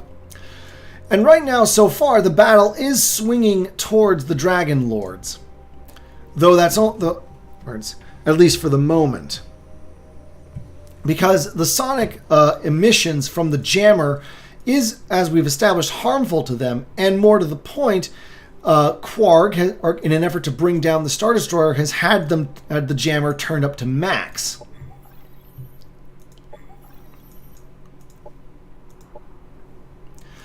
And which means that inevitably, unless the jammer is shut off soon, the dragons are all going to die. So they basically need to... So the Dragon Lords need to launch a big attack on Quarg's base and destroy it in order to destroy the signal. Yeah, the jammer and its signal. God. The problem is, though, Quarg, by threatening Leia, has forced Luke to use the Falcon to help boost the jammer in order to bring down the Star Destroyer. So that means that the Dragon Lords are going to be targeting Han's beloved ship as well. Operations available for So, you know, Han's not exactly keen on the idea of, you know, the Falcon getting torn apart.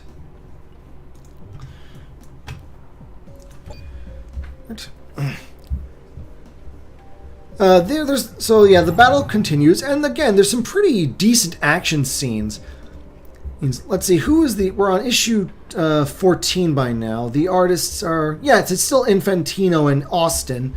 And like they're very good with their big action shots. They don't do any 2-page spreads here.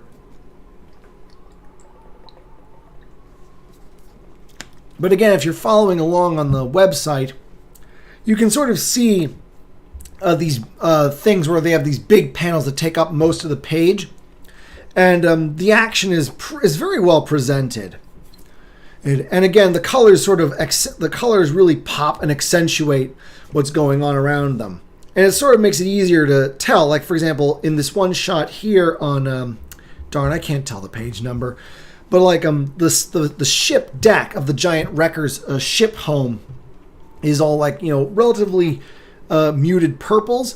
So the monsters are like green and red, and the pirates and the wreckers have these like bright uniforms that stand out against it. Yes.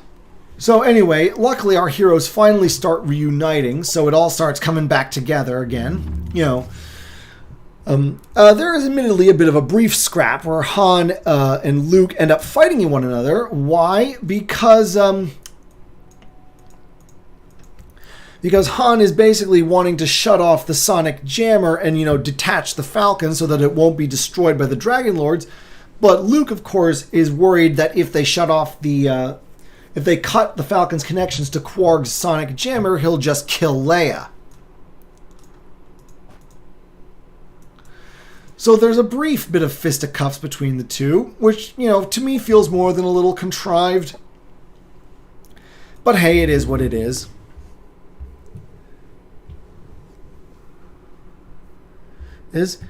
Of course, you know, Han's fears are a little more somewhat justified, as the dragons are starting to die, which of course makes the Dragon Lords all the more determined to do whatever it takes to stop Quarg's jammer.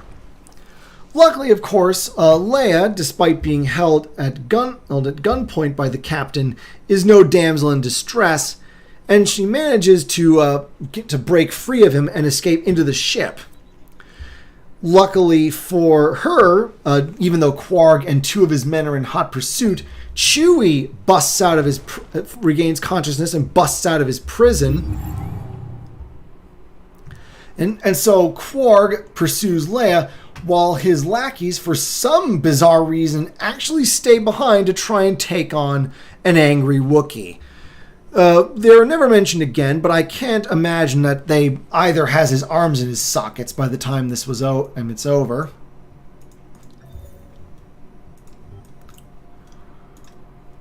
Oh, okay. Let's check units. Mm-hmm.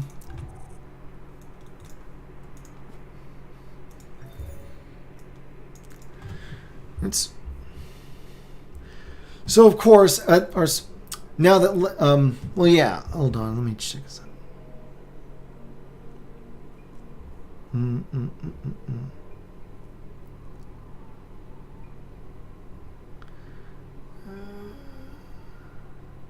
Oh, okay. So anyway, Luke is finally able to get Han to stop trying to decouple the Falcon from the from Quarg's ship by pointing out that the jammer, by being connected to the jammer, and thus, using the Falcon as an amplifier, the Falcon is actually completely immune now to the jammer's effect. So they don't have to worry about it knocking them out of the sky.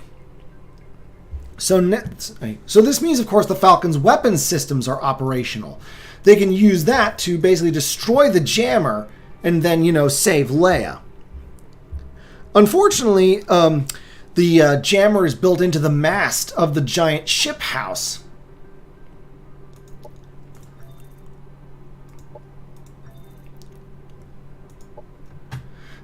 That the wreckers all live on. And it turns out that that's exactly where Leia has fled, pursued by Governor Quarg.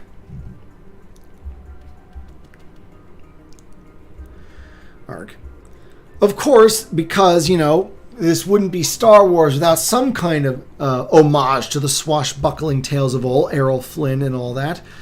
Right, just as it looks like Leia's either got a choice between being shot or jumping to her death, because, they're really high up. There's no way she'll survive. If Luke literally swings in, just like he did in both A New Hope and in Return of the Jedi, in fact. He knocks Quarg off the mast, so he falls into the sea. Presumably he dies, because he's never seen again. And Luke manages to save Leia right as the Millennium Falcon blows up the mast, thus destroying the jammer. Our heroes get a bit of a brief respite as, the Dragon Lords finally are able to overpower the wreckers, and they thank them for all their help. Problem is, this is only the calm before the storm, because now that the jammer is gone, Crimson Jack is going to be coming after Han for some serious payback. And this leads us to the final issue for tonight's little stream. If nothing else, this has been a learning experience. Issue 15. And again, Goodwin's still the writer-editor, while Infantino and Austin are still doing tag team as artists. Oop.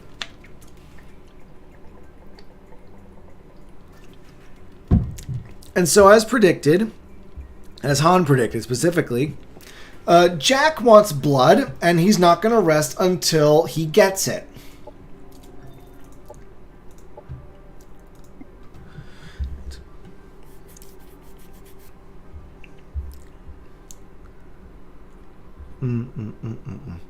Now, of course, the crew are kind of questioning why bother. Surely by now, when Han decoupled the Millennium Falcon, surely he escaped with Princess Leia.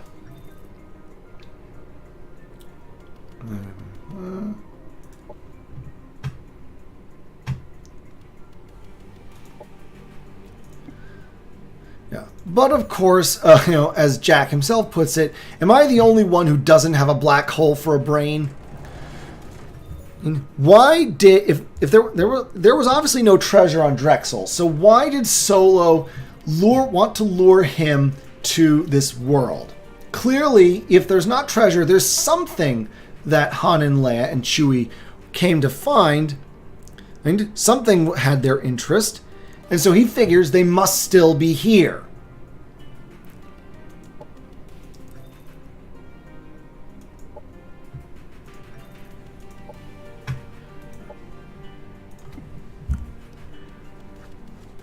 Meanwhile, while he's managing to finally regain control of his vessel, Jack has also got Jolie trying to repair as many of their ships, of their small fighter craft, as she can manage.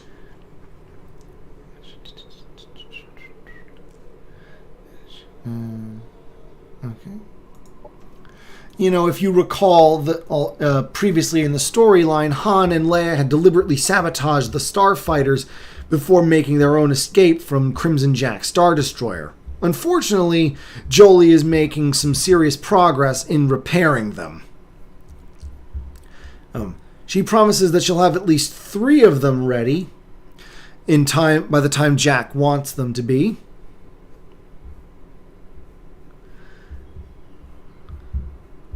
Meanwhile, Han has no time to rest. He's basically already planning in anticipation. No chance. I'm not giving up territory.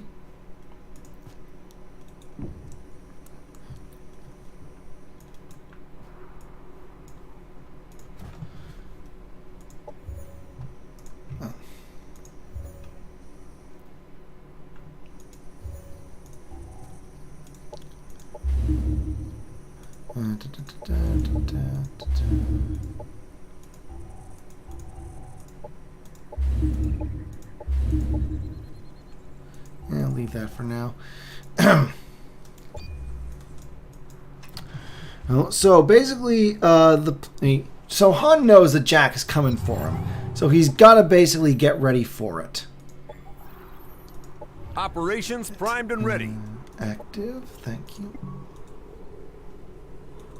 Ooh, wrong target. There we go.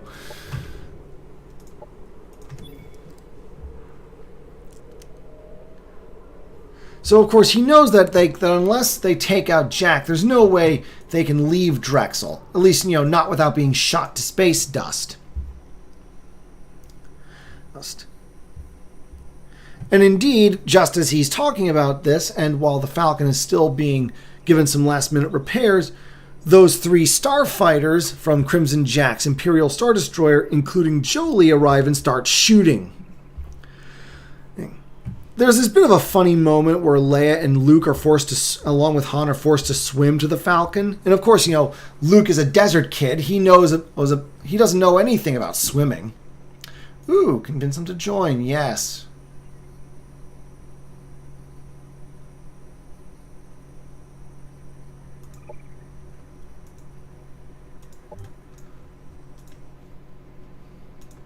Need some more food production.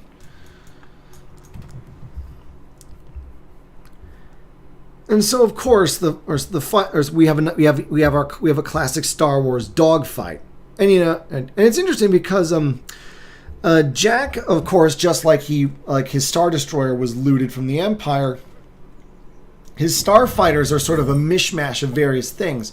Jolie's piloting a Y-wing. One of the other ships of the 3 fighters appears to be what looks like a TIE bomber. I can't get a read on what the other's make is. It looks like either an X-Wing or a Headhunter.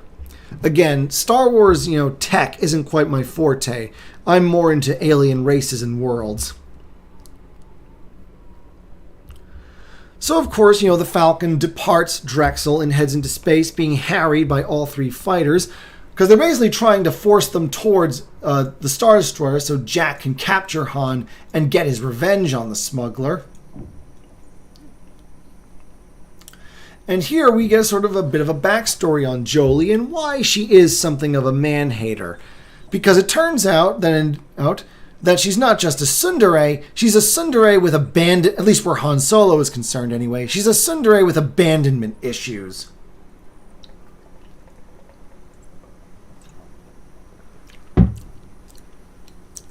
Her parents were outlaws who at one point had their stronghold attacked by the Empire. And Jolie's father basically decided to just abandon his wife and daughter, figuring that they would just slow him down. And when the mother begged to go with him, he basically just said, "Forget it, woman, you're not good enough." And apparently those words stayed with Jolie, who was a little kid at the time. Her mother died soon after by apparently being hit by a torpedo during the Imperial attack, but somehow Jolie survived. And to quote the narration, she lived to become a man-hater and a space pirate ever ready to prove that she's good enough. So again, and she's got serious abandonment issues. Which, of course, are now compounded by her bizarre, repressed attraction to Han. So, fun times, I'm sure. the inside of her skull is not a very peaceful one at the moment. Now let's see now.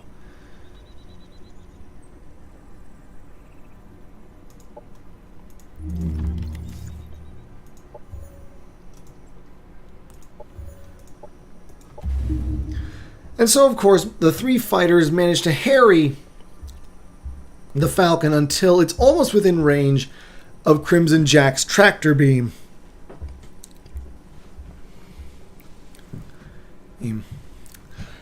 So, you know, Han and Luke are manning the guns. Chewie is sort of piloting the ship. Let's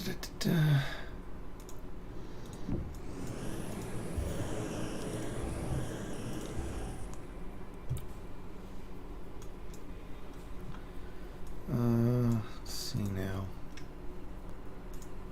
Okay.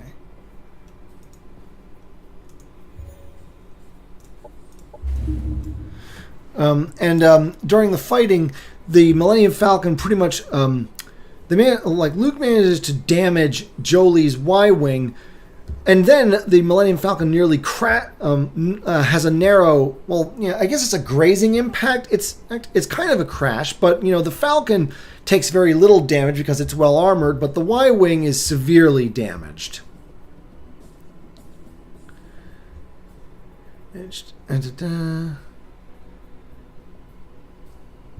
Oh, but the Falcon, actually no, I spoke too soon. The Falcon is damaged. Something called the gyro control module is broken. So the Falcon, it's constantly spinning around, and they can't sort of stop that. Yes. So of course, you know, Jack figures he's got the Falcon dead to rights. Unfortunately, Han lets Jack in on a little secret. It turns out that, you know, back when Chewie was being forced at gunpoint to transmit the coordinates to Drexel from the Millennium Falcon's nav computer to the Pirates' nav computer, he also took the opportunity to basically wipe away every chart within the Star Destroyer's nav computer system itself. Which means now Jack has no maps and no way to leave the Drexel system safely except by guesswork. And of course, you know, if he tries to do that, as I think Han himself put it in A New Hope, you know, fly right through a star, bounce too close to a supernova, end your trip real quick, that sort of thing. And so the pirate has no choice but to bargain with the smuggler.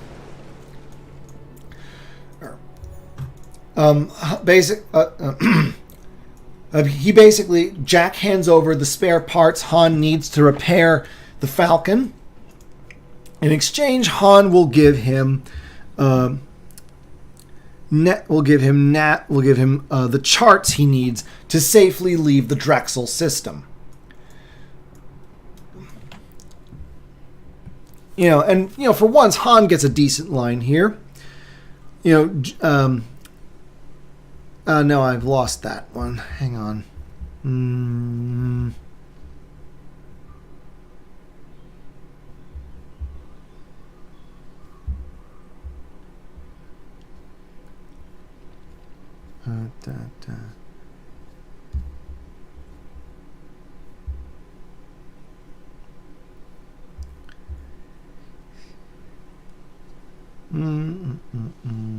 Darn it, where's that line he says?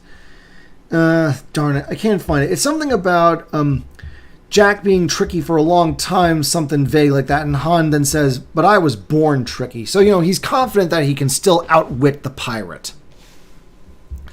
So yeah, the spare parts to fix the Falcon in exchange for the charts so that, you know, the pirates can leave Drexel safely. And apparently they're going to do this meeting in space. Without any kind of suits. Now they do sort of give this sort of vaguely BS reasoning that the ship can project some magnetic corridor that will shield Han and Jack from any harmful radiation. So all they really need are breather masks so that they can, you know, not asphyxiate in vacuum. But like it's only slightly less ridiculous than, Leia doing that whole float through space thing with the Force in... Which one was it? Was it The Last Jedi? Yeah, it was The Last Jedi. Yeah. The film that pretty much tanked Disney Star Wars. They really never recovered from that. Operations primed and ready. Now, while Jack's suiting up to head out, he gets a distress call from Jolie. Because, her ship's damaged, but she's still alive, and she's basically sending a distress call for help. And Jack responds, quote, when one of his guys asks, should we send someone to pick her up? Too bad. I've always been rather fond of Jolie, but a pulse beam might interfere with my signal system. Tell our little Spitfire she'll have to make it on her own if she's good enough. Turns out that was, very much the wrong thing to say. Oh, so wrong.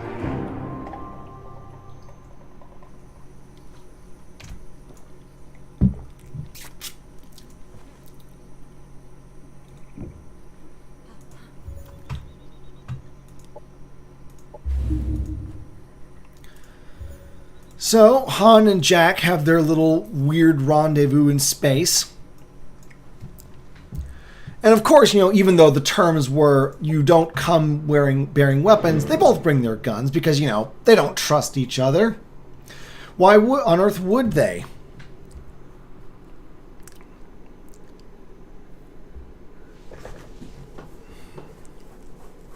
And apparently, Jack gives kind of a rationalization for why they had to resort to this magnetic field nonsense rather than just wear suits.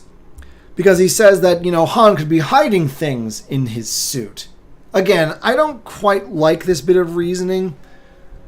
Because I think it's just an excuse for them to to have this sort of scuba mask sort of set up. I don't know. It's not an entirely rational dislike. I'll concede that.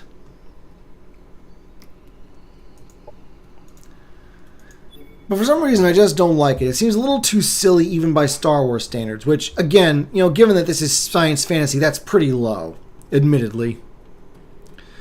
And so, they're about to make the exchange. And, at one point, Han points out, I assume that you've got a concealed microscanner just like me so that we're both sure that we're getting what we want. And there's a pretty good exchange here.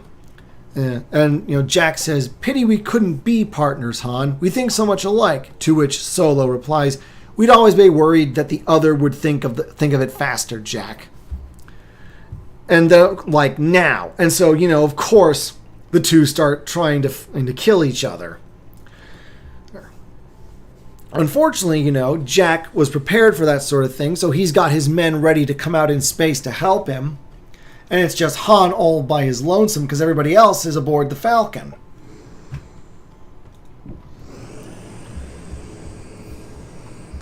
So the question is, how many can he take with him before he gets shot?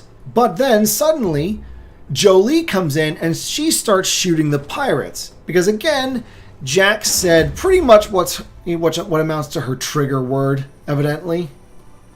Oh, drat. I'm going to have to manual this one. And she literally comes in screaming, is this good enough, Captain? Is it?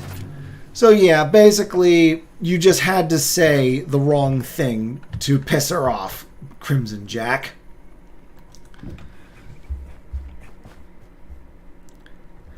And then, of course, not content with merely shooting her fellow crewmates, where's the other one? Yeah. Jolie then sends her Y-Wing crashing into the Star Destroyer's magazine, for lack of a better term. Basically, their weapons bunker, which of course sets off all the explosive ammunition, which of course means the ship blows up. And so again, we get sort of another bit of a rant from Jack. The best pirating operation in the galaxy, destroyed because of a mad woman and a fast-talking Corellian. And I was far enough from the blast to survive, but everyone else is gone. And then Han comes up and replies, not quite, Jack. Thanks to Jolie, I'm still around. And of course, we have Jack delivers the classic, I knew it would come down to just you and me, to which Han gives the equally classic rejoinder, nope, just me, and shoots him dead.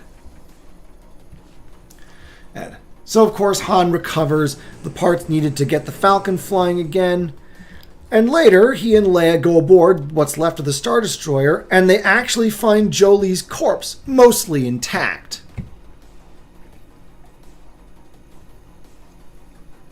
Somehow. I mean, frankly, you would have thought it would be obliterated to space dust. But I guess they had to do this just so that, Leia could wax about how sad it is that, Jolie never could quite understand her feelings for Han before the end. And Han basically gives her a final kiss before the Falcon departs. And that concludes the second story arc of Marvel's original Star Wars comic run. And that'll be it for today. That's pretty much a little over 2 hours. Didn't end up going through all the drink I needed to keep going, even so. Still, it's my thoughts so far is that Marvel's original run of Star Wars, I wouldn't really still think of it as canon. It's the writing is still too hokey, and in some cases is kind of bad. But that's less to do with the quality itself, and more down to the fact that this was a product of its time. This was just, as I understand it, this was just the style of Silver Age writers to really up the melodrama and to have this, constant interfering voiceover as much as possible. So I don't really fault Archie Goodwin or Roy Thomas too much for it, but and again, there are lots of other things in the comic series that would ultimately be, completely retconned out of existence by later, much better Star Wars media. But so far, it's not terrible. It's certainly not even amusingly bad like the Jedi Prince was.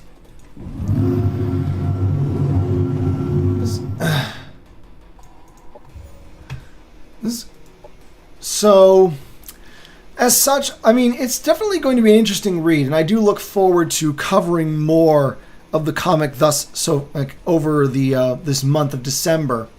I don't know how often I'll be able to do streams, but I will basically, let you guys know in advance in the community, in like the community notes on my channel.